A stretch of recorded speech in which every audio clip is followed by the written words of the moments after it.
ಹರಿವ ನೀರು ಉರಿವ ಬೆಂಕಿ ಎಲ್ಲ ನಿನ್ನ ದಾನವು, ಸೊಳಿವ ಗಾಳಿ ಉಲಿವ ಹಕ್ಕಿ ದೇವ ನಿನ್ನ ಗಾನವು. ಹರಿವ ನೀರು ಉರಿವ ಬೆಂಕಿ ಎಲ್ಲ ನಿನ್ನ ದಾನವು, ಸೊಳಿವ ಗಾಳಿ ಉಲಿವ ಹಕ್ಕಿ ದೇವ ನಿನ್ನ ಗಾನವು. ಓರುಳ್ವ ತಿರೆಯು ಬರುವ ಋತುವು ಎಲ್ಲ ನಿನ್ನ ಲೀಲೆಯು, ಮೂಡ್ವ ರವಿಯು ಆಡ್ವನವಿಲು ನಿನ್ನರ ಮನೆ ಬೊಂಬೆಗಳು, ಸುರಿವ ಮಳೆಯು ಹರಿವ ಝರಿಯು ನಿನ್ನ ಮನೆಯ ಬೊಗ್ಗೆಯೋ, ಮೊರೆವ ಶರಧಿ ನಲಿವ ಮರುತ ಹಾಡುತ್ತಿರುವ ವಾದ್ಯಗಳು, ಮುಗಿಲ ಮುಸುಕು ಹೊದ್ದು ಓಡುವ ಚಂದಿರನು ಆಟಿಗೆಯು, ಬಾನ ಬಯಲ ತುಂಬಿ ತುಳುಕಿ ಹೊಳೆವ ಚುಕ್ಕೆ ಗೊಂಡೆಗಳು, ಅರಳುವ ಹೂವು ತಳಿತ ತರುವು ಕಾತ ಫಲದ ಸೊಬಗದು, ಬೆರಗು ಒಡೆಸುವಂಥ ಸಿರಿಯ ಇಳೆಯ ಮಳಿಗೆ ಹೊಂದಿದೆ. ಅಂಚೆ ಬಿಂಡು ಹಾರುವಂಥ ಮುಗಿಲ ಸಿರಿಯ ನೋಡಲೆ, ಪೊಂಚ ತೆರೆದು ಕುಣಿಯುವಂಥ ನವಿಲ ನಿಲ್ಲಿ ಕಾಣಲೆ, ಕೊಂಚವಿರದೆ ನೀ ಬರೆಯುವ ಕಲೆಯ ಕಂಡು ನಲಿಯಲೆ, ಇಂಚರದ ಹಕ್ಕಿದನಿಗೆ ನನ್ನ ನಾನು ಮರೆಯಲೆ. ನಿನ್ನ ಸೃಷ್ಟಿ ಕಲೆಯೋ ಹಾಡೋ ವಿಜ್ಞಾನಿಯ ಯೋಗ ಶಾಲೆ, ನಿನ್ನ ಸೃಷ್ಟಿ ಕಲೆಯೋ ಹಾಡೋ ವಿಜ್ಞಾನಿಯ ಯೋಗ ಶಾಲೆ, ಅರ್ಥವಾಗದಿರಲು ನಾನು ಮೌನವಡೆದು ನಿಲ್ಲುವೆ. ಎಂಥ ಮನೆಯು ನಿನ್ನದಯ್ಯ ಸೃಷ್ಟಿಗೊಡೆಯ ದೇವನೇ, ನಿತ್ಯ ಚೆಲುವ ಸತ್ಯ ಶಿವನೇ ಸಚ್ಚಿದಾನಂದ ಧೇನುವೆ.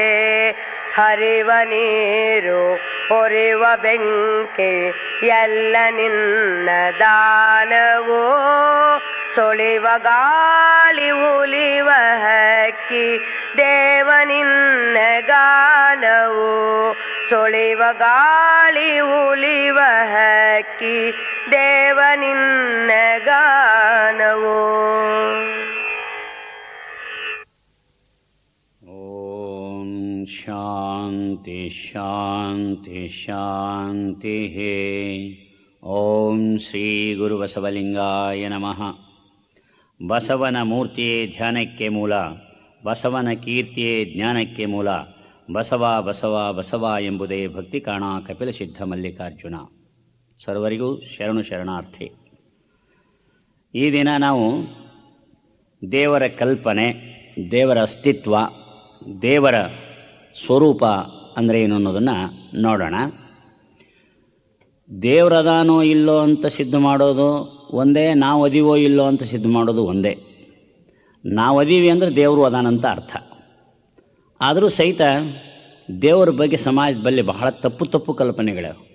ಒಂದು ಕಾಲದಲ್ಲಿ ನಾನೇ ದೇವರು ಇಲ್ಲ ಅಂತ ಹೇಳ್ತಕ್ಕಂಥ ಒಬ್ಬ ನಾಸ್ತಿಕ ಕಾಮ್ರೇಡ್ ಆಗಿದ್ದೆ. ಕಾರಣ ಏನು ಅಂದರೆ ಸಮಾಜದಲ್ಲಿ ದೇವರನ್ನು, ದೇವತೆಗಳನ್ನು ತಪ್ಪು ತಪ್ಪು ತಿಳಿದುಕೊಂಡು ಆ ಆಚರಣೆಯನ್ನು ನೋಡಿ ಅಂದ್ರೆ ದೇವ್ರು ಇರಲಿಕ್ಕಿಲ್ಲ, ಇಂಥ ಅನ್ಯಾಯ ಅತ್ಯಾಚಾರ ನೋಡ್ತಾ ಇರೋದನ್ನು, ಇಂಥದ್ದು ಪೂಜೆ ಪುನಸ್ಕಾರ ಮಾಡೋದು ನೋಡಿದರೆ ದೇವ್ರು ಇರಲಿಕ್ಕಿಲ್ಲ ಅಂತ ಮನೋಭಾವನೆ ಬರ್ತದೆ. ಆದರೆ ದೇವರ ನಿಜವಾದ ಸ್ವರೂಪವನ್ನು ತಿಳ್ಕೊಂಡ್ರೆ ದೇವರಲ್ಲಿ ವಿಶ್ವಾಸ ಬರ್ತದೆ. ಅದಕ್ಕಾಗಿ ಐತಿಹಾಸಿಕವಾಗಿ ದೇವರ ಕಲ್ಪನೆ ಮಾನವನ ನಾಗರಿಕ ಜೀವನದೊಡನೆ ಹಾಸುವಕ್ಕಾಗಿ ಬಂದದ್ದು. ಧರ್ಮ ಎಷ್ಟು ಪುರಾತನವೋ ದೇವರ ಕಲ್ಪನೆಯೂ ಅಷ್ಟೇ ಪುರಾತನವಾಗಿರ್ತಕ್ಕಂಥದ್ದು. ನಾಗರಿಕ ಮಾನವನ ಜೊತೆ ಧರ್ಮ ಹಾಸುವಕ್ಕಾಗಿ ಬೆಳೆದು ಬಂದಿದೆ. ಅದರಂತೆ ದೇವರ ಕಲ್ಪನೆಯೂ ಸಹ ಬೆಳೆದು ಬರುವುದನ್ನು ನಾವು ನೋಡ್ಬೋದು. ಧರ್ಮದ ಇತಿಹಾಸದಲ್ಲಿ ದೇವರ ಕಲ್ಪನೆಯನ್ನು 3 ರೀತಿಯಲ್ಲಿ ವಿಭಜಿಸ್ತಾರೆ. ಅಧಿಭೌತಿಕ, ಅಧಿದೈವಿಕ, ಆಧ್ಯಾತ್ಮಿಕ ಅಂತ 3 ಕಲ್ಪನೆಗಳನ್ನು ನಾವು ನೋಡ್ಬೋದು. ಇಂಗ್ಲೀಷ್ದಾಗ ಅಧಿಭೌತಿಕ ಅಂದರೆ ಅನಿಮಿಸಮ್ ಅಂತಾರೆ, ಅಧಿದೈವಿಕ ಅಂದ್ರೆ ಸ್ಪಿರಿಟಿಸಮ್ ಅಂತಾರೆ, ಆಧ್ಯಾತ್ಮಿಕ ಅಂದ್ರೆ ಸ್ಪಿರಿಚುವಾಲಿಸಮ್ ಅಂತಾರೆ. ಹೊರಗೆ ಭೌತಿಕ ವಸ್ತುಗಳಲ್ಲಿ ದೇವನಿದ್ದಾನೆ ಅಂತ ತಿಳ್ಕೊಳ್ಳುವ ಕಲ್ಪನೆಗೆ ಅಧಿಭೌತಿಕ ಅಂತಾರೆ. ಮೇಲೆಲ್ಲೋ ಅಗೋಚರವಾಗಿ ದೂರ ದೂರದಲ್ಲಿ ದೇವತೆಗಳಿದ್ದಾರೆ ಅಂತ ಹೇಳ್ತಕ್ಕಂಥದ್ದು ಅದು ಅಧಿದೈವಿಕದ ಕಲ್ಪನೆ.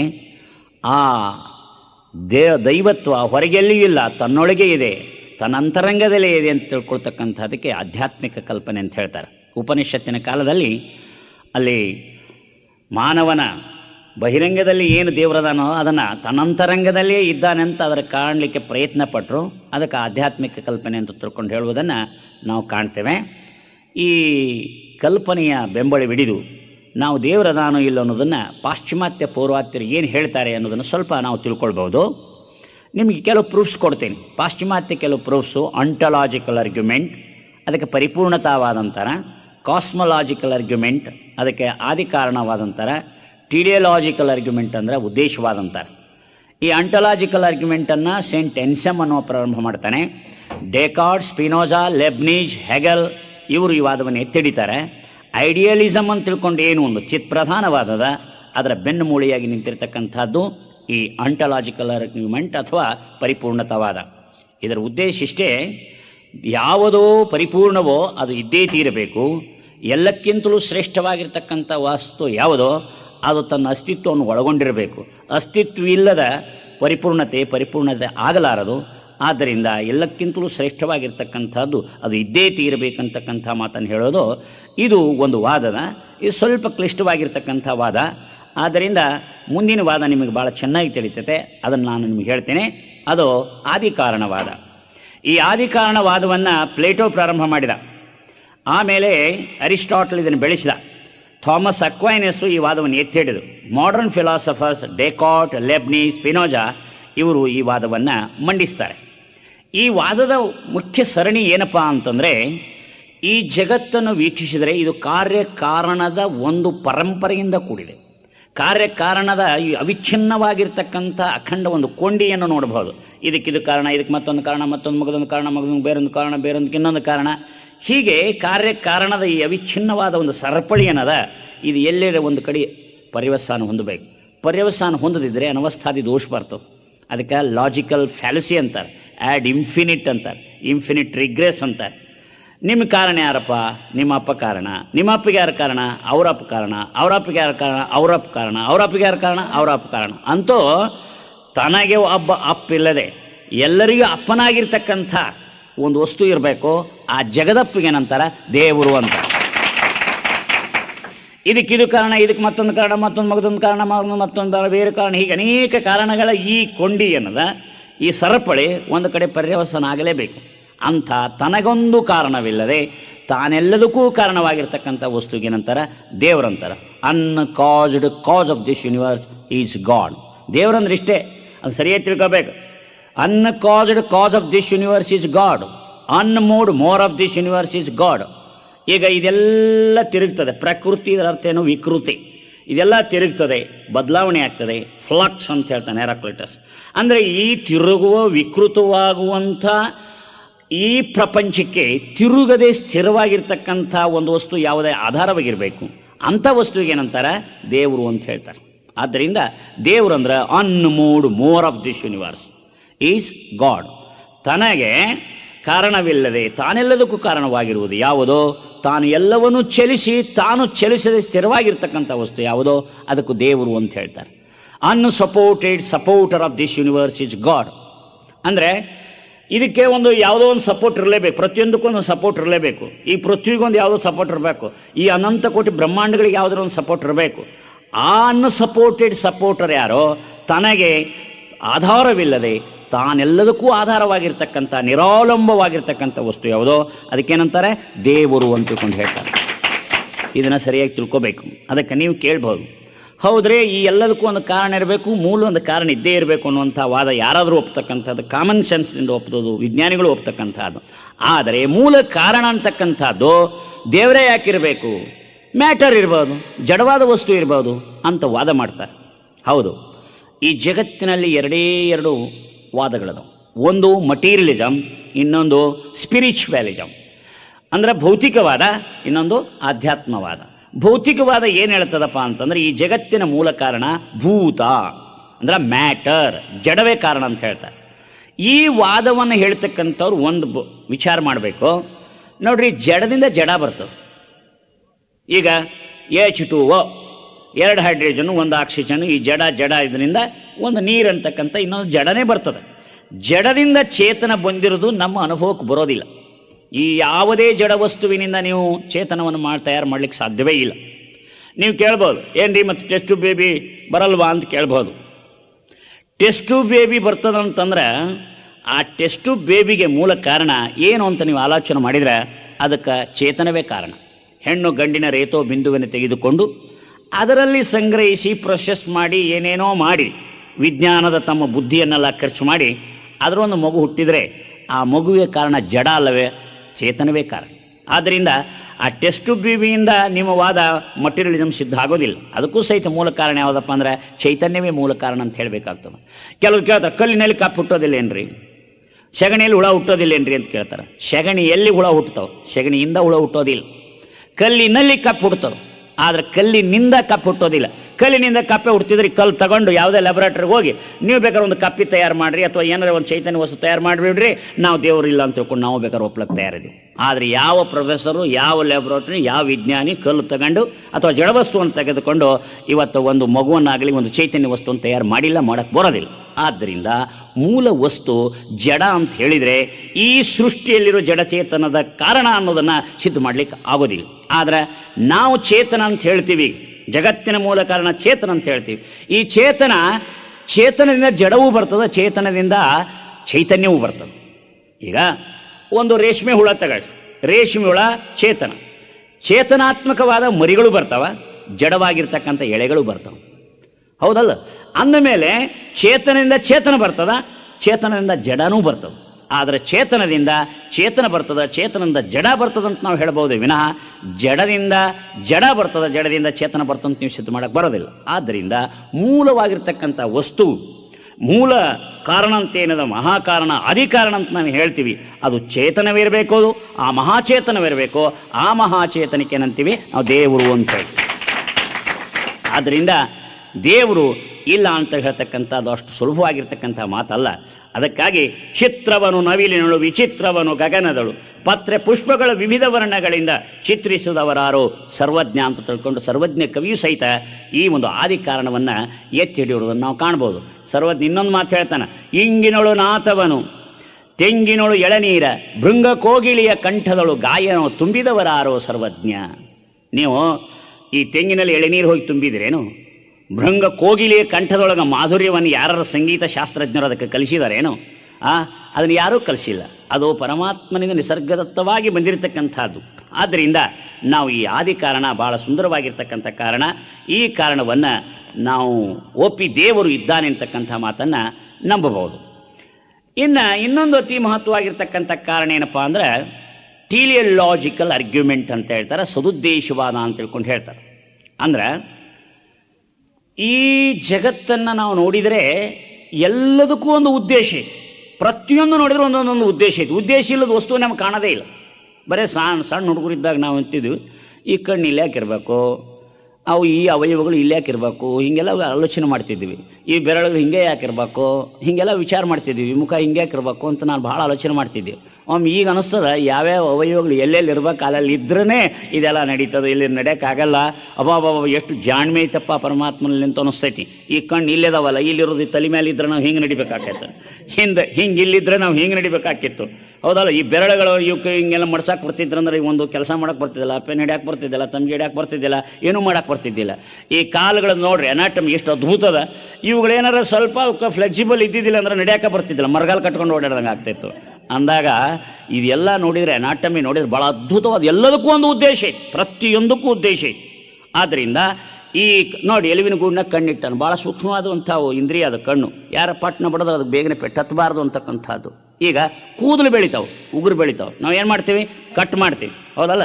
ಹಾಗೆ ಮೂಗು ಬೆಳೆದ್ರೆ, ಹಲ್ಲು ಬೆಳೆದ್ರೆ ಏನು ಮಾಡೋದು? ಹೇಳಿರ್ಬೇಕಾದ್ರೆ ಹಿಂಗೆ ಮೂಗು ಬೆಳ್ಕೋತ ಹೋಯ್ತು ಅಂದ್ರೆ ಉದ್ದಕ್ಕೆ ಅದನ್ನೇನು ಕಟ್ ಮಾಡೋದ? ಹಲ್ಲು ಹಿಂಗೆ ಬೆಳ್ಕೋತ ಹೋದ್ರೆ ಏನು ಫಜೀತಿ ಹಾಕಬೇಕು?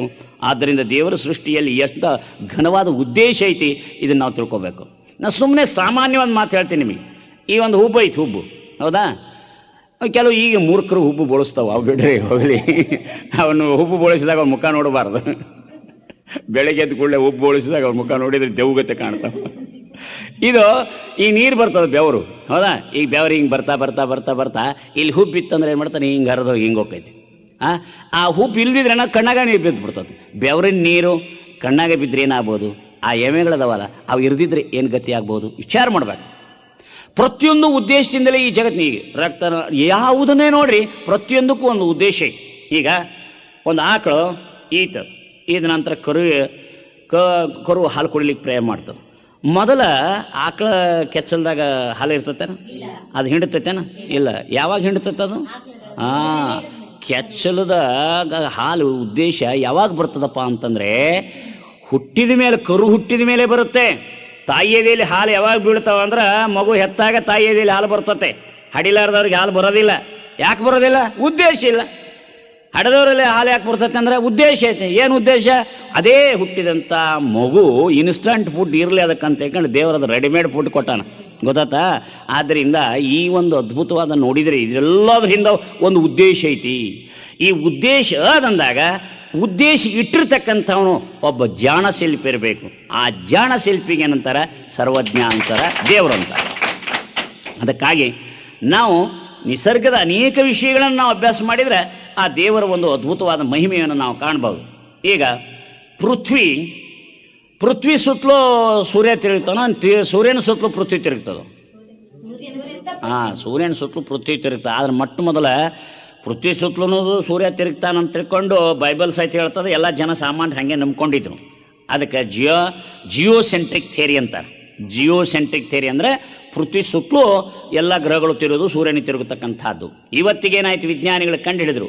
ಏನೋ ಇಲ್ಲ, ಸೂರ್ಯನ ಸುತ್ತಲೂ ಎಲ್ಲ ನವಗ್ರಹಗಳು ತಿರುಗ್ತವೆ, ಪೃಥ್ವಿನೂ ತಿರುಗ್ತದೆ ಮತ್ತು ಇತರ ಒಟ್ಟು ನವಗ್ರಹಗಳು ತಿರುಗ್ತವೆ ಅಂತ ತಿಳ್ಕೊಂಡು ಹೇಳ್ತೀವಿ. ಇದರ ಅರ್ಥ ಏನು ಅಂತಂದರೆ ಹೀಲಿಯೋಸೆಂಟ್ರಿಕ್ ಥಿಯರಿ ಅಂತ ಹೇಳ್ತಾರೆ. ಈಗ ಸೂರ್ಯನ ಸುತ್ತಲೂ ಪೃಥ್ವಿ ತಿರುಗಬೇಕಾದ್ರೆ ಅದು 1 ತಾಸಿಗೆ 1000 ಮೈಲ್ ವೇಗದಿಂದ ಅದು ತಿರುಗ್ತವೆ. ತನ್ನ ಮೈ ಸುತ್ತಲೂ ತಿರುಗ್ತಾ ತಿರುಗ್ತಾ ತಿರುಗ್ತಾ ಸೂರ್ಯನ ಸುತ್ತಲೂ ತಿರುಗ್ತವೆ. ಅದರಿಂದ ಹಗಲು ರಾತ್ರಿಗಳಾಗ್ತವೆ. ಎಷ್ಟು? 12 ತಾಸಿನ ಹಗಲು, 12 ತಾಸಿನ ರಾತ್ರಿ ಆಗ್ತವೆ. ಈಗ ಸುಮ್ಮನೆ ಒಂದು ಉದಾಹರಣೆ ಹೇಳ್ತೀನಿ. ತಾಸಿಗೆ 1000 ಮೈಲ್ ವೇಗದಿಂದ ತಿರುಗತಕ್ಕಂಥ ಈ ಪೃಥ್ವಿ ಸ್ವಲ್ಪ ದಣಿವಾಯ್ತು ಅಂತ ಇಟ್ಕೊಳ್ರಿ, ವಿಶ್ರಾಂತಿ ತೊಗೋಬೇಕಂತ ನೀವು ಹೆಂಗೆ ರಜಾ ಹಾಕ್ತಿರ್ತೀರಲ್ಲ, ಹಂಗೆ ತಾಸಿಗೆ 100 ಮೈಲು ವೇಗದಿಂದ ತಿರುಗಲಿಕ್ಕೆ ಪ್ರಾರಂಭ ಮಾಡಿದರೆ ಹಗಲು ರಾತ್ರಿಗಳಲ್ಲಿ ಏನು ವ್ಯತ್ಯಾಸ ಆಗ್ತದೆ? 120 ತಾಸಿನ ರಾತ್ರಿ, 120 ತಾಸಿನ ಹಗಲಾಗ್ತದೆ. ವಿಚಾರ ಮಾಡಿರಿ, 120 ತಾಸಿನ ರಾತ್ರಿ ಬೇಡ, ಈಗ 13 ತಾಸಿನ ರಾತ್ರಿ ಆದ್ರೆ ಗದ ನಡುಗ್ತೀವಿ ನಾವು. ಎಷ್ಟು ರಗ್ಗಿನ ಮೇಲೆ ರಗ್, ಕೌದಿ ಮೇಲೆ ಕೌದಿ ಹೊತ್ಕೊಂಡು ಮಲ್ಕೊತೀವಿ. ಅಕಸ್ಮಾತ್ 120 ತಾಸಿನ ರಾತ್ರಿ ಆದರೆ ನಾವೆಲ್ಲಿ ಮಲಗಿರ್ತೀವಲ್ಲ ಅಲ್ಲೇ ಮಲಗೇ ಬಿಡ್ತೀವಿ, ಚಿರನಿದ್ರೆಯಲ್ಲಿ ಇರ್ತೀವಿ. ನಮ್ಮನ್ನು ಬಂದು ಅವರು ಎಬ್ಸಂಗಿಲ್ಲ, ನಾವು ಅವ್ರನ್ನ ಎಬ್ಸಂಗಿಲ್ಲ, ಅವ್ರು ನಮ್ಮನ್ನು ಎಬ್ಸಂಗಿಲ್ಲ, ಒಟ್ಟ ಎಲ್ಲರೂ ಮಲಗಿಬಿಡ್ತಾರೆ.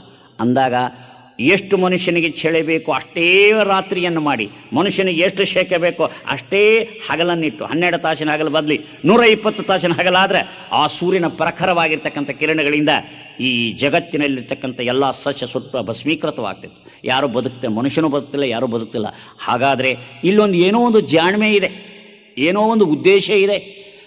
ಪಶುಗಳು, ಪ್ರಾಣಿಗಳು ಇತ್ಯಾದಿ ಎಲ್ಲ ವಸ್ತುಗಳು ಬದುಕಬೇಕಂತಕ್ಕಂಥದ್ದೇನು ಉದ್ದೇಶದ, ಘನವಾದ ಉದ್ದೇಶದ, ಈ ಘನವಾದ ಉದ್ದೇಶವನ್ನು ಇಡಬೇಕಾದ್ರೆ ಅದಕ್ಕೊಂದು ಯಾವುದೋ ಒಂದು ನಿಯಮ ಇದೆ.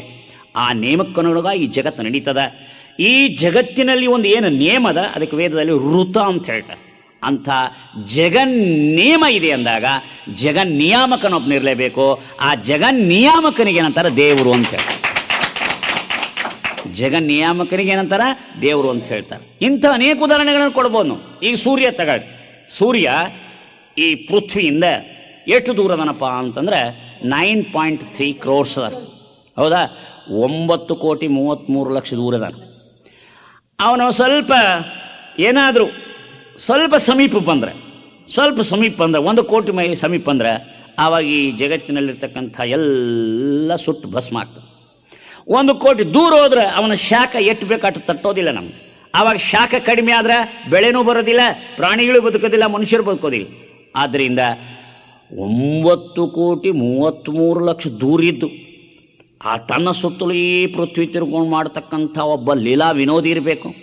ಇದನ್ನೆಲ್ಲ ಮಾಡಿರ್ತಕ್ಕಂಥ ಒಬ್ಬ ಲೀಲಾ ವಿನೋದಿ ಇರಬೇಕಲ್ಲ, ಒಬ್ಬ ಮಹಾನುಭಾವ ಇರಬೇಕಲ್ಲ, ಮಹಾ ಬುದ್ಧಿವಂತನಿರಬೇಕಲ್ಲ, ಒಬ್ಬ ತಂತ್ರಜ್ಞ, ಯಂತ್ರಜ್ಞ, ಒಬ್ಬ ಜಾಣ ಶಿಲ್ಪಿ ಇರಬೇಕಲ್ಲ. ಆ ಜಾಣ ಶಿಲ್ಪಿಗೆ ಏನಂತಾರೆ? ದೇವರು ಅಂತ ತಿಳ್ಕೊಂಡು ಹೇಳ್ತಾರೆ.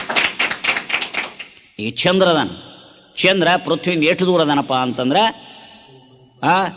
2,46,000 ಮೈಲ್ ಅದ.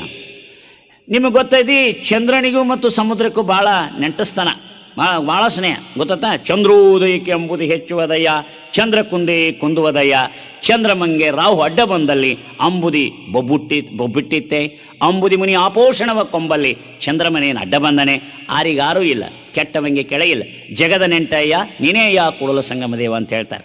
ಅಂದರೆ ಇಷ್ಟು ದೂರಿದ್ದು ಅಕಸ್ಮಾತ್ ಅವ್ರಿಗಿಬ್ರು ಫ್ರೆಂಡ್ಶಿಪ್ ಭಾಳ ಅದ, ಸಮುದ್ರಪ್ಪನಿಗೆ ಮತ್ತು ಈ ಚಂದ್ರಪ್ಪನಿಗೆ.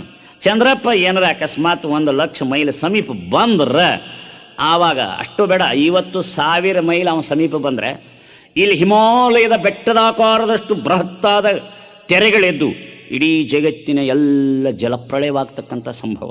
ಆದ್ದರಿಂದ ಇದೆಲ್ಲ ನೋಡಿದರೆ ಏನೋ ಒಂದು ಜಾಣ್ಮೆ ಅದ. It is not chaos but cosmos. It's not chaos. ಇದೇನಂದರೆ ಒಂದು ಯಾವುದೋ ಸಾಮರಸ್ಯದಿಂದ ಕೂಡಿರ್ತಕ್ಕಂಥ ಸೃಷ್ಟಿ ಅದಂದಾಗ ಇಂಥ ಸಾಮರಸ್ಯ, ಕ್ರಮ, ಲಯ, ತಾಳ, ಗತಿ ಯಾವುದೋ ಒಂದು. ಇವತ್ತು ನಾವು ಇಂಥ ದಿನ ಸೂರ್ಯಗ್ರಹಣ ಆಗ್ತದೆ, ಇಂಥ ದಿನ ಚಂದ್ರಗ್ರಹಣ ಆಗ್ತದೆ ಅಂತ ಹೇಳ್ತೀವಿ. ಸೂರ್ಯಗ್ರಹಣ ಚಂದ್ರಗ್ರಹಣ ಕರೆಕ್ಟ್ ಟೈಮ್ ಹೇಳಬೇಕಾದ್ರೆ ಈ ಚಂದ್ರನ ಪೃಥ್ವಿಯ ಗತಿ ಏನಿರಬೇಕು, ಅದು ನಿಯಮಬದ್ಧವಾಗಿ ಕ್ರಮಬದ್ಧವಾಗಿರಬೇಕು. ನಿಮ್ಮ KSRTC ಬಸ್ಸುಗಳು ಓಡಿದ್ರೆ ಒಂದು ಲೆಕ್ಕ ಸಿಗೋಕ್ಕಿಲ್ಲ. 1 ನಿಮಿಷ 1 ಸೆಕೆಂಡ್ದಲ್ಲಿ ವ್ಯತ್ಯಾಸ ಆಗೋದಿಲ್ಲ. ಅಷ್ಟೇ ಕ್ರಮವಾಗಿ ಅದೇ ಒಂದು ಇದರಲ್ಲಿ ಆರ್ಬಿಟದಲ್ಲಿ ತಿರುಗ್ತಾವೆ. ಅವು ಯಾವ ಹಾದಿ ಅದ ಆ ಹಾದಿ ಬಿಟ್ಟು, ಅದು ಯಾವ ಹಾದಿ? ಪೃಥ್ವಿ ಮೇಲಿನ ಹಾದಿ ಅಲ್ಲ, ಅದು ಆಕಾಶದಲ್ಲಿರುವ ಹಾದಿ, ಕಣ್ಣಿಗೆ ಕಾಣಲಾರದ ಆಕಾಶದಲ್ಲಿರ್ತಕ್ಕಂಥ ಹಾದಿಯೊಳಗೆ ಅವು ಕ್ರಮಬದ್ಧವಾಗಿ ತಿರುಗ್ತಾವೆ. ಅವು ಒಂದು ದಿನ ಹಾದಿ ಬಿಡೋದಿಲ್ಲ. ಆಕಾಶದಾಗ ಹಾದಿ ಗೊತ್ತಾಗಲ್ಲ, ಆದರೂ ಸಹಿತ ಅವು ಹಾದಿ ಹಿಡ್ಕೊಂಡು ಹೋಗ್ತಾವೆ. ಅಂದಮೇಲೆ ಅದೇ ಮಾರ್ಗದಲ್ಲಿ ಸುತ್ತುತ್ತಾವೆ, ಅದೇ ಕ್ರಮದಲ್ಲಿ ಸುತ್ತವ, ಅದೇ ಸ್ಪೀಡ್ದಲ್ಲಿ ಹೋಗ್ತಾವೆ. ಅಂದಾಗ ನಮಗೇನಾಕತ್ತೆ? ಸೂರ್ಯಗ್ರಹಣ ಚಂದ್ರಗ್ರಹಣ ಗೊತ್ತಾಕತ್ತೆ. ಅಂದಾಗ ಇಷ್ಟು ಕ್ರಮಬದ್ಧವಾಗಿ ತಿರುಗಲಿಕ್ಕೆ ಎಷ್ಟೊಂದು ಕ್ರಮಬದ್ಧವಾಗಿ ಯಾವುದೋ ಒಂದು ನೇಮ ಹಾಕಿದಂದಾಗ ಆ ನೇಮದಂತೆ ಚಾಚೂ ತಪ್ಪದೆ ಈ ಸೃಷ್ಟಿ, ಈ ಅನಂತ ಗೋಲುಗಳು ತಿರುಗ್ತಾವಂದಾಗ ಇದೆಲ್ಲ ಮಾಡಿರ್ತಕ್ಕಂಥ ಒಂದು ಬಹುದೊಡ್ಡ ಜಾಣ್ಮೆ ಇರಬೇಕು. ಅದರ ಹಿಂದೆ ಒಂದು ಯಾವುದೋ ಒಂದು ನೇಮ ಇರಬೇಕು, ಒಂದು ಯಾವುದೋ ಒಂದು ಕ್ರಮ ಇರಬೇಕು. ಅದಕ್ಕೆ ಋತ ಅಂತ ಏನು ವೇದದಲ್ಲಿ ಹೇಳ್ತಾರೆ, ಅದಕ್ಕೆ ನಾವೇನಂತೀವಿ? ಆ ಜಗನ್ನಿಯಾಮಕನು ಹಾಕಿ ಕೊಟ್ಟಿರ್ತಕ್ಕಂಥ ನೇಮಕ್ಕೆ ಋತ ಅನ್ನೋದು, ಕಾಸ್ಮಿಕ್ ಲಾ ಅಂತ. ಆದ್ದರಿಂದ ದೇವರ ಬದಾನೆ ಅಂತಕ್ಕಂಥ ಮಾತನ್ನು ತಿಳ್ಕೋಬೇಕು. ಮತ್ತು ಇಲ್ಲಿ ಒಂದು ಸಾಮರಸ್ಯದ ಕ್ರಮ ಇದೆ, ನಿಯಮ ಇದೆ ಅನ್ನೋ ಮಾತನ್ನು ವಿಜ್ಞಾನಿಗಳು ಒಪ್ತಾರೆ. ಕೆಲವು ಕೇಳ್ತಾರೆ, ಬಿಡ ದೇವರು ಎಲ್ಲಿ, ಅದೆಲ್ಲಿ, ಇದೆಲ್ಲಿ, ಎಲ್ಲಿದೆ, ಎಲ್ಲ ಎಲ್ಲಿ ಕ್ರಮ ಅದ, ಹಂಗೆ ಹಿಂಗೆ ಹೇಳ್ತಿರ್ತಾರೆ. ಅದಕ್ಕೆ ಒಂದು ಸಣ್ಣ ದೃಷ್ಟಾಂತ ಹೇಳ್ತೀನಿ ನಿಮ್ಗೆ. ಒಬ್ಬ MSc ಹೋಗಿದ್ದ, ಬೆಂಗಳೂರಾಗ ಓದಿದ್ದ. ಓದೇನು ಮಾಡಿದ, ಅಲ್ಲಿ ಬಂದ, ತಾನು ಹಳ್ಳಿಗೆ ಹೋಗ್ಬೇಕಾಗಿತ್ತು. ಹಿರಿಯೂರಿಗೆ ಕೇಳಿದ. ಹಿರಿಯೂರದಿಂದ ಒಂದು ಶಿವಪುರ ಅಂತ ಊರು, ಅಲ್ಲಿಗೆ ಹೋಗ್ಬೇಕಾಗಿತ್ತು 10-15 ಕಿಲೋಮೀಟರ್. ಅಲ್ಲಿ ರಸ್ತೆ ಏನಿಲ್ಲ, ಅಂದರೆ ಕಾಲಾದಿ ಇತ್ತು, ಅಲ್ಲೇನು ಬಸ್ ಓಡಾಡ್ತಿರಲಿಲ್ಲ. ಹೋಗ್ಬೇಕಾಯ್ತು. 12 ಗಂಟೆಗೆ ಇಳಿದ, ಬೇಸಿಗೆ ಸಮಯ. ಆವಾಗ ಒಂದು ಸೂಟ್ ಕೇಸ್ ಕೈಯಾಗಿ ಹಿಡ್ಕೊಂಡು ಹೊಂಟ. ಯಾರೋ ಈ ಸಾಕಾರ ಮಗ, MSc ಓದಿರ್ತಕ್ಕಂಥ ಶಾಣೆ, ನಿಮ್ಮ ಮೈಸೂರು ಜಾಣ, ಗೊತ್ತಂತ. ಅವನು ಹೊಂಟ ಕೂಡ ಏನಾಯಿತು, 1 ಕಿಲೋಮೀಟ್ರ್ ಹೋಗ್ಬೇಕು, ಸುಸ್ತು ಹೊಡೆದ್ಬಿಟ್ಟ. ಅಲ್ಲಿ ಪಕ್ಕದಲ್ಲಿ ಒಂದು ತೋಟ ಇತ್ತು. ಆ ತೋಟದಲ್ಲಿ ವಿಶ್ರಮಿಸಿ ನೀರೇ ಕುಡಿದು ಹೋಗೋಣ ಅಂತ ತಿಳ್ಕೊಂಡು ಹೋದ. ಬಾವಿ ಕೈಕಾಲು ಮುಖ ತಕ್ಕಂಡ ಗಟ್ಟ ನೀರು ಕುಡ್ದ. ಒಂದು ವಿಶ್ರಮಿಸ್ಬೇಕಂತ ಒಂದು ಆಲದ ಗಿಡ ಇತ್ತು. ಆಲದ ಗಿಡದ ಕೆಳಗೆ ಒಂದು ಕಟ್ಟೆ, ಆ ಕಟ್ಟೆ ಮೇಲೆ ಸ್ವಲ್ಪ ಹೊರಗಿದ್ರೆ ಆಯ್ತು. ಹಿಂಗೆ ಮಲ್ಕೊಂಡಾಗ ವಿಚಾರ ಮಾಡಿದ, ಈ ದೇವ್ರ ಬಗ್ಗೆ ಎಷ್ಟು ಮಂದಿ ಹೇಳ್ತಿರ್ತಾರೆ, ಇವ್ರು ಲಿಂಗಾನಂದ ಸ್ವಾಮಿ ದೇವ್ರದನಂತ ಮನೆ ಹೇಳ್ತಾ ಇದ್ರು ಪ್ರವಚನದಾಗ. ಅದು ಏನು ರೀ, ದೇವ್ರದ್ದು ಪ್ರಪೋರ್ಷನೇಟ್ ಇಲ್ಲ, ಅವ್ನಿಗೆ ಸೆನ್ಸ್ ಇಲ್ಲ ಅಂತಂದ. ಯಾಕಪ್ಪ ನೋಡು, ದೊಡ್ಡ ಆಲದ ಗಿಡ ಅದ, ಪುಟ್ಟು ಚಿಕ್ಕ ಸಣ್ಣ ಕಾಯಿ ಮಾಡ್ಯಾನ. ಈ ಕುಂಬಳ ಬಳ್ಳಿ ಐತಲ್ಲ, ಇದು ಈ ಸಣ್ಣ ಬಳ್ಳಿ ಐತಿದು, ಇದಕ್ಕೆ ದೊಡ್ಡ ಕಾಯಿ ಮಾಡ್ಯಾರ. ಸಣ್ಣ ಬಳ್ಳಿಗೆ ದೊಡ್ಡ ಕಾಯಿ, ದೊಡ್ಡ ಗಿಡಕ್ಕೆ ಚಿಕ್ಕ ಚಿಕ್ಕ ಅಂತ ಕಾಯಿ ಮಾಡಿರ್ತಕ್ಕಂಥ ಈ ದೇವರಿಗೇನು ತಲೆಗಿಲಿ ಐತಿಲ್ಲ, ನೋ ಪ್ರಪೋರ್ಷನಟ್ ಶನ್ಸ್ ಅಂದ. ಹಿಂಗೆ ಕಣ್ಣು ಮುಸ್ತಾ ಇರುವಾಗ ನೀಟ್ ಸುಳಿಗಾಳಿ ಬಿಟ್ಟು ಒಂದು ಹಣ್ಣು ಅದು ಮ್ಯಾಲಿಂದ ಆಲದ ಗಿಡದಂಗೆ ಪಟ್ಟನ ಹರಿತು, ಮುಗಿನ ಮೇಲೆ ತಟ್ಟನ ಬಿತ್ತು, ಬಳ ಬಳ ಬಳ ರಕ್ತ ಬರಕತ್ತು. ಆವಾಗಂದವ, ಅಬ್ಬಬ್ಬಾ ದೇವರೇ, ಆಲದ ಗಿಡಕ್ಕೆ ಕುಂಬಳಕಾಯಿ ಅಂತ ಕಾಯಿ ಆಗಿದ್ರೆ ಅದು ಹರಿದು ಬಿದ್ದಿದ್ರೆ ನಾನಿಲ್ಲೇ ಅಪ್ಪಚ್ಚಾಗಿ ಹೋಗ್ತಿದ್ದೆ. ದೇವರೇ ನೀನೇನು ಮಾಡಿದಿ, ಒಳ್ಳೇದು ಮಾಡಿದೀಯಪ್ಪ. ಅಬ್ಬಾ ಬಾ ಬಾ ಬಾ. ಅದಕ್ಕೆ ಹೇಳಿದೆ, ಇಂಥ ಮೂರ್ಖರು ಜಗತ್ತಿನಲ್ಲಿ ಹುಟ್ಟು ಬರ್ತಾರ ತಿಳ್ಕೊಂಡೆ ಸರ್ವಜ್ಞ ವಾರ್ನಿಂಗ್ ಕೊಟ್ಟಾನ. ಅವ ಹೇಳನ, ಹಿಡಿ ಹಣ್ಣು ಕೊಂಬಳಕ್ಕೆ ಮಿಡಿ ಹಣ್ಣು ಆಲಕ್ಕೆ ಅಡಿ ನೆಳಲಲಿಪ್ಪ ಪಾಂಥತ ಕೆಡದಂತೆ ಮೃಡನು ಮಾಡಿಯನು ಸರ್ವಜ್ಞ ಹೇಳ್ತಾನೆ. ಎಷ್ಟು ಚಂದ ಹೇಳ್ತಾನೆ. ಹಿಡಿ ಹಣ್ಣು ಕೊಂಬಳಕ್ಕೆ ಮಿಡಿ ಹಣ್ಣು ಆಲಕ್ಕೆ ಅಡಿ ನೆಳಲಲಿಪ್ಪ ಪಾಂಥತ ಕೆಡದಂತೆ ಮೃಡನು ಮಾಡಿಯನು ಸರ್ವಜ್ಞ. ಇದರಲ್ಲಿ ಎಷ್ಟು ಸುಂದರವಾಗಿರ್ತಂಗೆ ಈ ಕಥೆಗಾಗಿಯೇ ಏನು ವಚನ ಬರೆದಾರೋ, ಏನು ವಚನ ಬರೆದ ನಂತರ ಈ ಕಥೆ ಕಟ್ಟಿದಾರೋ ಅದನ್ನು ನೀವೇ ಊಹೆ ಮಾಡಬೇಕಾಗಿರ್ತಕ್ಕಂಥದ್ದು. ಆದ್ದರಿಂದ ದೇವರು ಇಲ್ಲಂತಕ್ಕಂಥ ಇಂಥ ಅನೇಕ ಉದಾಹರಣೆಗಳನ್ನು ಹೇಳ್ಕೊತ ಹೋಗ್ಬೋದು. ಆದರೆ ನಮ್ಮ ಇದಕ್ಕೆ ಸಾಕು. ಇನ್ನೊಂದು ಆರ್ಗ್ಯುಮೆಂಟ್ ಐತೆ, ಪೇಲೆನ್ ಆರ್ಗ್ಯುಮೆಂಟ್ ಒಂದು ಹೇಳ್ಬಿಡ್ತೀನಿ. ಒಬ್ಬ ತತ್ವಜ್ಞಾನಿ ಪೇಲೆ ಹೇಳ್ತಾನೆ. ಏನಪ್ಪ ಅಂದರೆ, ವಿಶಾಲವಾದ ಉಸುಕಿನ ಮೈದಾನದೊಳಗೆ ಒಂದು ಗಡಿಯಾರ ಬಿದ್ದಿತ್ತು ಅಂತ ಇಟ್ಕೊಳ್ಳಿ. ಇಂಥ ಒಂದು ಗಡಿಯಾರ ಇತ್ತು. ಅದು ಮಿನಿಟಿನ ಮುಳ್ಳು, ಸೆಕೆಂಡಿನ ಮುಳ್ಳು, ತಾಸಿನ ಮುಳ್ಳು ಕ್ರಮಬದ್ಧವಾಗಿ ತಿರುಗ್ತಾ ಇತ್ತು ತಿಳ್ಕೊಳ್ರಿ. ಕ್ರಮಬದ್ಧವಾಗಿ ತಿರುಗಬೇಕಾದ್ರೆ ನಾವು ಊಹೆ ಮಾಡ್ತೀವಿ, ಈ ಗಡಿಯಾರವನ್ನು ಮಾಡಿರ್ತಕ್ಕಂಥ ಒಬ್ಬ ಯಂತ್ರಜ್ಞ ಇರಬೇಕು, ಯಾವನಾರು ಮಾಡಿರ್ಬೇಕಂತೇಳಿ. ಹಾಗೆ ಈ ವಿಶ್ವವೆಂಬ ಗಡಿಯಾರ ಕ್ರಮಬದ್ಧವಾಗಿ ತಿರುಗ್ತದೆ, ಚಾಚು ತಪ್ಪದೆ ಒಂದು ದಿನ ವಿಶ್ರಾಂತಿ ಇಲ್ಲದೆ ತಿರುಗ್ತದಂದಾಗ ಈ ವಿಶ್ವವೆಂಬ ಗಡಿಯಾರವನ್ನು ಮಾಡಿರ್ತಕ್ಕಂಥ ಒಬ್ಬ ದೊಡ್ಡ ಯಂತ್ರಜ್ಞ ಇರಬೇಕು, ದೊಡ್ಡ ಇಂಜಿನಿಯರ್ ಇರಬೇಕು. ಆ ದೊಡ್ಡ ಯಂತ್ರಜ್ಞರಿಗೆ ಏನಂತಾರಂತಂದ್ರೆ ಪರಮಾತ್ಮ ಅಂತ ಹೇಳಿ. ಆದ್ದರಿಂದ ಪರಮಾತ್ಮ ಇಲ್ಲ ಅಂತ ಹೇಳ್ತಕ್ಕಂಥ ಹುಚ್ಚರ ಸಂತೆ ವಿನ ಅದಕ್ಕಾಗಿ ದೇವರು ಇದ್ದಾನೆ ಅಂತಕ್ಕಂಥ ಮಾತನ್ನು ನಾವು ನಂಬಬೇಕು. ಇನ್ನು ಆಗಮ ಪ್ರಮಾಣ ಅಂತ ಒಂದು ಬರ್ತದೆ. ಆಗಮ ಪ್ರಮಾಣದ ಬಗ್ಗೆ ಹೇಳ್ತೀನಿ. ಈಗ ಪ್ರಮಾಣಗಳು ಪ್ರತ್ಯಕ್ಷ ಪ್ರಮಾಣ, ಅನುಮಾನ ಪ್ರಮಾಣ, ಆಗಮ ಪ್ರಮಾಣ. ಪ್ರತ್ಯಕ್ಷ ಪ್ರಮಾಣ ಅಂದರೆ ಏನಪ್ಪ ಅಂತಂದರೆ, ಈಗ ನಾನು ಪ್ರವಚನ ಮಾಡ್ತೀನಿ, ನೀವು ಕೇಳ್ತೀರಾ, ನನ್ನನ್ನು ನೀವು ನೋಡ್ತೀರಾ, ನಿಮ್ಮನ್ನು ನಾವು ನೋಡ್ತೀವಿ. ಈಗ ನೋಡಿರಿ, ನೀವು ಆ ಕಡೆ ನೋಡಕತ್ತಿದ್ರು, ಅವ್ರು ಬಂದರು ಇವ್ರು ಬಂದರು, ಆ ಕಡೆ ನೋಡಿದ್ರಲ್ಲ, ಹೌದಲ್ಲ? ಅದೇನೋ ಪ್ರತ್ಯಕ್ಷ ಪ್ರಮಾಣ, ಹೌದಲ್ಲ? ಈಗ ನಾನು ಹೇಳೋದು ಪ್ರತ್ಯಕ್ಷ ಪ್ರಮಾಣ. ಅನುಮಾನ ಪ್ರಮಾಣ ಅಂದರೆ ಹೆಂಗಪ್ಪ, ಅಲ್ಲಿ ಹೋಗಿ ನೋಡ್ತೀವಿ, ಅವ್ರ ಮನೆಯಲ್ಲಿ ಬೆಂಕಿ ಇರ್ಬೋದು ಅಂತ ಊಹಿಸ್ತೀವಲ್ಲ, ಅದು ಅನುಮಾನ ಪ್ರಮಾಣ. ಇಲ್ಲಿ ಬೆತ್ತ ಇರ್ತವೆ, ಹೌದಲ್ಲ? ಆ ಬೆತ್ತ ಬಸವಮಂಟಪದಾಗ ಹೊರಗೆ ಇತ್ತು ಅಂತಂದ್ರೆ ಅಪ್ಪಾಜಿ ಒಳಗದಾರ ತಿಳ್ಕೊತೀರಿ, ಅದು ಅನುಮಾನ ಪ್ರಮಾಣ. ಅಪ್ಪಾಜಿ ನೋಡೇ ಇಲ್ಲ, ನೀವು ಬೆತ್ತ ನೋಡಿ ಅಪ್ಪಾಜಿ ಒಳಗಿರ್ಬೋದು ತಿಳ್ಕೊತೀರಿ, ಹೌದಲ್ಲ? ನಿಮ್ಮ ಅಜ್ಜಿ ಇರ್ತಾನೆ, ಅವನು ಹೊರಗೆ ಚಪ್ಪಲಿ ಬಿಟ್ಟಿರ್ತಾನೆ, ಒಳಗೆ ಹೋದಾಗ ಓಹೋ ನೀವು ಸಿನಿಮಾಗೆ ನಿಮ್ಮ ನೋಡಿ ಬಂದಿರ್ತೀರಿ, ಆ ಚಪ್ಪಲಿ ನೋಡಿದ್ಕೊಳ್ಳಿ ಅಜ್ಜ ಒಳಗೈತತ್ತ, ಆಮೇಲೆ ಲೇಟಾಗಿ ಬರಬೇಕು ಅಂತ.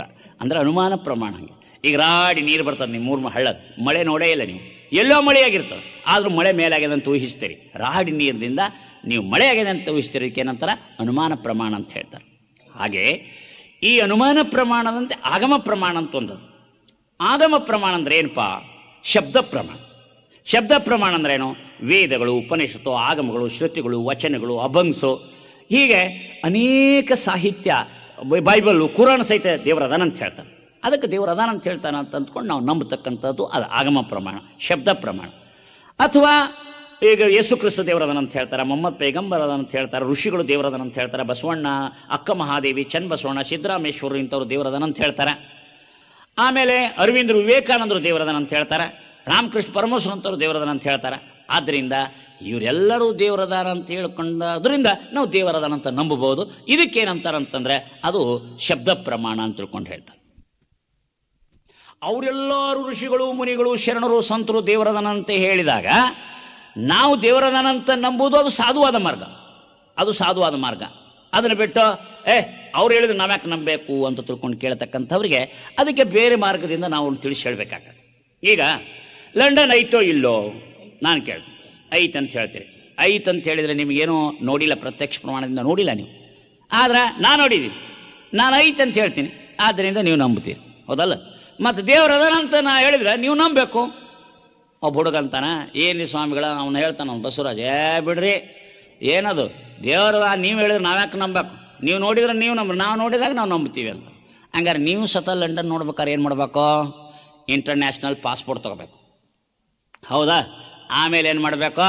ಬ್ರಿಟಿಷ್ ಎಂಬಸಿ ಹೋಗಿ ವೀಸಾ ತಗೋಬೇಕು. ಆಮೇಲೆ ಏನು ಮಾಡ್ಬೇಕು, ಏರ್ ಇಂಡಿಯಾಗೆ ಬುಕ್ ಮಾಡ್ಬೇಕು, ಟಿಕೆಟ್ ಖರೀದಿ ಮಾಡ್ಬೇಕು. ಆ 20,000 ರೂಪಾಯಿ ಕೊಟ್ಟು ಟಿಕೆಟ್ ಖರೀದಿ ಮಾಡ್ಬೇಕು. ಆಮೇಲೆ ಖರೀದಿ ಮಾಡಿ ಮನ್ಯಾಗ ಕೂಡೋದಲ್ಲ, ಏರ್ ಇಂಡಿಯಾ ವಿಮಾನದಾಗ ಹೋಗಿ ಕೂಡಬೇಕು. ಅದು ಏರ್ ಇಂಡಿಯಾ ವಿಮಾನ ಹೋಗಿ ಲಂಡನ್ ಪಟ್ಟಣ ಮೇಲೆ ಇಳಿತೀವಿ, ಆವಾಗ ನೀವು ಲಂಡನ್ ನೋಡ್ತಾರೆ, ಹೌದಲ್ಲ? ಇಷ್ಟೆಲ್ಲ ಪ್ರೊಸೀಜರ್ ಏನದ ಅದನ್ನೆಲ್ಲ ನೀವು ಮಾಡದೇ ಇದ್ರೆ ಲಂಡನ್ ಅನ್ನೋದು ನೋಡೋದು ಮ್ಯಾಪ್ದಾಗೆ ನೋಡೋದು, ಪ್ರತ್ಯಕ್ಷ ನೋಡೋಕೆ ಸಾಧ್ಯನೇ ಇಲ್ಲ, ಹೌದಲ್ಲ? ಅಂದರೆ ಇಷ್ಟು ಪ್ರೊಸೀಜರ್ ಮಾಡ್ಬೇಕು, ಹೌದಲ್ಲ? ಹಾಗೆ ಈಗ ದೇವ್ರಂತಕ್ಕಂಥ ಲಂಡನ್ ಪಟ್ಟಣ ನೋಡ್ಬೇಕಾದ್ರೆ ನಾವೇನು ಮಾಡಬೇಕು, ಮೊದಲ ಅಲ್ಲಿ ಹಂಗೆ ಒಂದು ಪಾಸ್ಪೋರ್ಟ್ ತೊಗೋಬೇಕು, ಇಂಟರ್ನ್ಯಾಷನಲ್ ಪಾಸ್ಪೋರ್ಟ್ ತೊಗೋಬೇಕಲ್ಲ. ಹಂಗೆ ನಾವು ಇಂಟರ್ನ್ಯಾಷನಲ್ ಪಾಸ್ಪೋರ್ಟ್ ಕೊಡೋರು ಅದೇನು ಗೊತ್ತಾ, ದೀಕ್ಷೆ ಅಂತಕ್ಕಂಥ ಇಂಟರ್ನ್ಯಾಷನಲ್ ಪಾಸ್ಪೋರ್ಟ್ ಕೊಡ್ತೀವಿ ನಾವು, ದೀಕ್ಷಾ ಗುರುಗಳು. ಆಮೇಲೆ ಹೋಗ್ಬೇಕು ಅನ್ನೋದನ್ನು ಹೇಳ್ತೀವಿ ಶಿಕ್ಷಾ ಗುರುಗಳು. ಆಮೇಲೆ ಬಸವಣ್ಣ ಮೋಕ್ಷಗುರು, ಅವ್ರ ಕಡೆಯಿಂದ ವೀಸಾ ತಗೋಬೇಕು. ಬಸವಣ್ಣನ ಕರುಣೆ ಅನ್ನುವಂಥ ವೀಸಾ ತಗೋಬೇಕು. ಇಷ್ಟ ತೊಗೊಂಡ್ರಲ್ಲ, ಆಮೇಲೆ ಏನು ಮಾಡಬೇಕು, ತಪಸ್ಸು ಅನುಷ್ಠಾನ ಅನ್ನೋ ರೂಪಾಯಿ ಖರ್ಚು ಮಾಡಬೇಕು. ಮಂತ್ರನ ಟಿಕೆಟ್ ತಗೋಬೇಕು, ತಗೊಂಡೇನು ಮಾಡಬೇಕು, ಶಿವಯೋಗ ಅನ್ನುವಂಥ ವಿಮಾನದಾಗ ಕೂಡಬೇಕು. ಶಿವಯೋಗ ಅನ್ನೋ ವಿಮಾನದಾಗ ಕೂತ್ರೆ ಆವಾಗ ದೇವ್ರು ಅಂತಕ್ಕಂಥ ಲಂಡನ್ ಪಟ್ಟಣ ನೀವು ನೋಡ್ತೀವಿ. ಯಾರು ಇದನ್ನೆಲ್ಲ ಮಾಡೋಕ್ಕೆ ತಯಾರಿಲ್ಲ ಅವರು ಮನೆಗೆ ಕೊಡಬೇಕು, ದೇವರು ಅನ್ಕೊತ್ ಕೊಡಬೇಕು. ಹಾಗೆ ದೇವರನ್ನು ಪ್ರತ್ಯಕ್ಷ ಕಾಣಬೇಕಾದ್ರೆ, ಲಂಡನ್ನು ಪ್ರತ್ಯಕ್ಷ ಕಾಣಬೇಕಾದ್ರೆ ಹೇಗೆ ಒಂದು ಪ್ರೊಸೀಜರ್ ನಾವು ಅನುಸರಿಸಬೇಕು, ಹಾಗೆ ದೇವರನ್ನುವಂಥ ಒಂದು ವಸ್ತುವನ್ನು ಕಾಣಬೇಕಾದ್ರೂ ಸಹಿತ ಅದಕ್ಕೊಂದು ಪ್ರೊಸೀಜರ್, ಅದೊಂದು ಸಾಧನ, ಒಂದು ಯೋಗ ಮಾರ್ಗದ, ಅದನ್ನು ನಾವು ಪಡ್ಕೋಬೇಕು. ಇಲ್ಲದಿದ್ದರೆ ನಮಗೆ ಆ ದೇವರನ್ನು ಕಾಣಲಿಕ್ಕೆ ಆಗೋಲ್ಲ. ಕೆಲವರು ಕೇಳ್ತಾರೆ, ಪ್ರತ್ಯಕ್ಷ ದೃಷ್ಟಿಯಿಂದ ದೇವರನ್ನು ತೋರಿಸ್ರಿ ಅಂತ ಕೇಳ್ತಾರೆ. ನಾವು ದೇವರನ್ನು ತೋರಿಸಿದ್ರೆ ನಾವು ಒಪ್ತೀವಿ, ಇಲ್ಲದ್ರೆ ನಾವು ಒಪ್ಪೋದಿಲ್ಲ ಅಂತ ಹೇಳ್ತಕ್ಕಂಥ ಕೆಲವು ಭೂಪ್ರಧಾನ ಭಾಳ ಜನ ಅಂತವ್ರದ.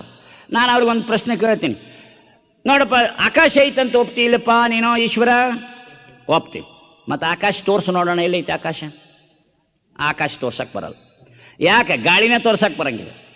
ಏನು ತೋರ್ಸಕ್ಕೆ ಬರ್ತದೆ ಗೊತ್ತಾ? ರೂಪವುಳ್ಳ ಸಾಕಾರ ವಸ್ತುವನ್ನು ಮಾತ್ರ ತೋರಿಸ್ಲಿಕ್ಕೆ ಬರ್ತದೆ.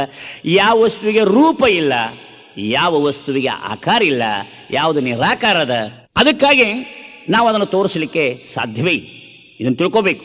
ಈಗ ಆಕಾಶವನ್ನು ನಾವು ನೋಡಲಿಕ್ಕೆ ಬರೋದಿಲ್ಲ, ಆದ್ರೂ ನಾವು ಆಕಾಶ ಅದಂತ ನಂಬ್ತೀವಿ. ಇವತ್ತು ಗಾಳಿ ನೋಡೋಕ್ಕೆ ಬರಲ್ಲ. ಯಾರಾದರೂ ಗಾಳಿ ತೋರಿಸ್ರಿ ಅಂದ್ರೆ ಗಾಳಿ ತೋರ್ಸಕ್ಕೆ ಬರ್ತದೇನ? ಇಲ್ಲ. ಗಾಳಿಯನ್ನು ನಾವು ಸ್ಪರ್ಶೇಂದ್ರಿಯದಿಂದ ತಿಳಿದುಕೊಳ್ಬಹುದೇ ವಿನ ರೂಪೇಂದ್ರಿಯದಿಂದ ತಿಳ್ಕೊಳ್ಳಿಕ್ಕೆ ಬರೋದಿಲ್ಲ, ನೇತ್ರದಿಂದ ತಿಳ್ಕೊಳ್ಳಿಕ್ಕೆ ಬರೋದಿಲ್ಲ. ಹಾಗೆ ಶಬ್ದವನ್ನು ಕಿವಿಯಿಂದ ಕೇಳ್ತೀವಿ, ರೂಪವನ್ನು ಕಣ್ಣಿನಿಂದ ನೋಡ್ತೀವಿ, ವಾಸನೆಯನ್ನು ಮೂಗಿನಿಂದ ಗ್ರಹಿಸ್ತೀವಿ, ಆಮೇಲೆ ನಾಲಿಗೆಯಿಂದ ರಸವನ್ನು ಗ್ರಹಿಸ್ತೀವಿ. ಹಾಗೆ ಈ ದೇವರು ಏನು ಮಾಡ್ಯಾನ ಸೃಷ್ಟಿಯೊಳಗಂತಂದರೆ, ಒಂದೊಂದು ಇಂದ್ರಿಯಗಳಿಂದ ಒಂದೊಂದು ವಿಷಯ ತಿಳ್ಕೊಳ್ಳಿಕ್ಕೆ ಇಲ್ಲಿ ವ್ಯವಸ್ಥೆ. ಅಂದರೆ 5 ಭೂತಗಳದಾವೆ, ಪೃಥ್ವಿ, ಆಪ್, ತೇಜ್, ವಾಯು, ಆಕಾಶ. ಈ 5 ಭೂತಗಳಿಗೆ 5 ತನ್ಮಾತ್ರೆಗಳದಾವೆ, ಗಂಧ, ರಸ, ರೂಪ, ಸ್ಪರ್ಶ, ಶಬ್ದ. ಈ 5 ತನ್ಮಾತ್ರೆಗಳನ್ನು ತಿಳ್ಕೊಳ್ಳಿಕ್ಕೆ 5 ಇಂದ್ರಿಯಗಳದಾವೆ, ಮೂಗು, ನಾಲಿಗೆ, ಕಣ್ಣು, ತ್ವಚ, ಕಿವಿ. ಈ 5 ಇಂದ್ರಿಯಗಳದಾವೆ. ಈ 5 ಇಂದ್ರಿಯಗಳಿಂದ 5 ವಿಷಯಗಳನ್ನು ತಿಳ್ಕೊತೀವಿ. ಈ 5 ವಿಷಯಕ್ಕೆ ಒಳಗಾಗತಕ್ಕಂಥ ವಸ್ತುವನ್ನು ಮಾತ್ರ ಇಂದ್ರಿಯಿಂದ ತಿಳ್ಕೊಳ್ಳೋಕ್ಕೆ ಸಾಧ್ಯ. ಈ 5 ವಿಷಯಗಳಿಗೆ ಅತೀತವಾಗಿರ್ತಕ್ಕಂಥದ್ದು ಯಾವುದು? ದೇವರು. ಅದನ್ನು ಇಂದ್ರಿಯಗಳಿಂದ ತಿಳ್ಕೊಳ್ಳಿಕ್ಕೆ ಬರೋದಿಲ್ಲ. ಅದಕ್ಕೆ ಇಂದ್ರಿಯಾತೀತಂ ಅಂತ ತಿಳ್ಕೊಂಡು ಹೇಳಿದ್ರು. ಆದ್ದರಿಂದ ನೀವು ಈಗ ಸಾರು ಮಾಡ್ತೀರಿ, ಸಾರು ಮಾಡುವಾಗ ರುಚಿ ಹೆಂಗೈತೆ ಅಂತ ತಿಳ್ಕೊಬೇಕಾದ್ರೆ ನೀವು ನಾಲ್ಗೆ ಮೇಲೆ ಹಾಕೋತೀರ, ಕಣ್ಣಾಗ ಹಾಕೋತೀರ ಸಾರು? ಕಣ್ಣಾಗ ಹಾಕೋರು ಗೊತ್ತಾಕತ್ತೆ. ಈಗ ಒಳ್ಳೆ ಸುಶ್ರಾವ್ಯವಾದ ಸಂಗೀತ ಕೇಳಬೇಕಾಗಿರ್ತದೆ, ಅವು ಕಿವಿಯಾಗ ಅರಳಿ ಇಟ್ಕೊತೀರೇನು? ಇಲ್ಲ. ಈಗ ಒಳ್ಳೆ ಚಂದ ಸಿನಿಮಾ ನೋಡ್ಬೇಕಾಗೈತೆ, ಕ್ರಾಂತಿಯೋಗಿ ಬಸವಣ್ಣ ಸಿನಿಮಾ ನೋಡಬೇಕು, ಅವಾಗೇನು ಮಾಡ್ತೀರಿ? ಕಣ್ಣು ಮುಚ್ಕೊಂಡು ಬಾಯಿ ತಕ್ಕೋತೀರೇನು? ಇಲ್ಲ. ಆದ್ದರಿಂದ ಇದನ್ನು ತಿಳ್ಕೋಬೇಕು, ಒಂದೊಂದು ಇಂದ್ರಿಯಗಳಿಂದ ಒಂದೊಂದು ವಿಷಯವನ್ನು ತಿಳ್ಕೊಳ್ಳಿಕ್ಕೆ ಹೆಂಗೆ ಬರ್ತದೆ. ದೇವ್ರಂತಕ್ಕಂಥ ವಸ್ತು ಏನದ? ನಾವು ನೋಡ್ರಿ, ದೇವ್ರಂದ್ರೆ ಕಾಣ್ತಕ್ಕಂಥ ರೂಪುಳ ವಸ್ತು ಅಂತ ನಾವು ಹೇಳಿದ್ರೆ ತೋರಿಸ್ರಿ ಅನ್ಬಾರ್ದು.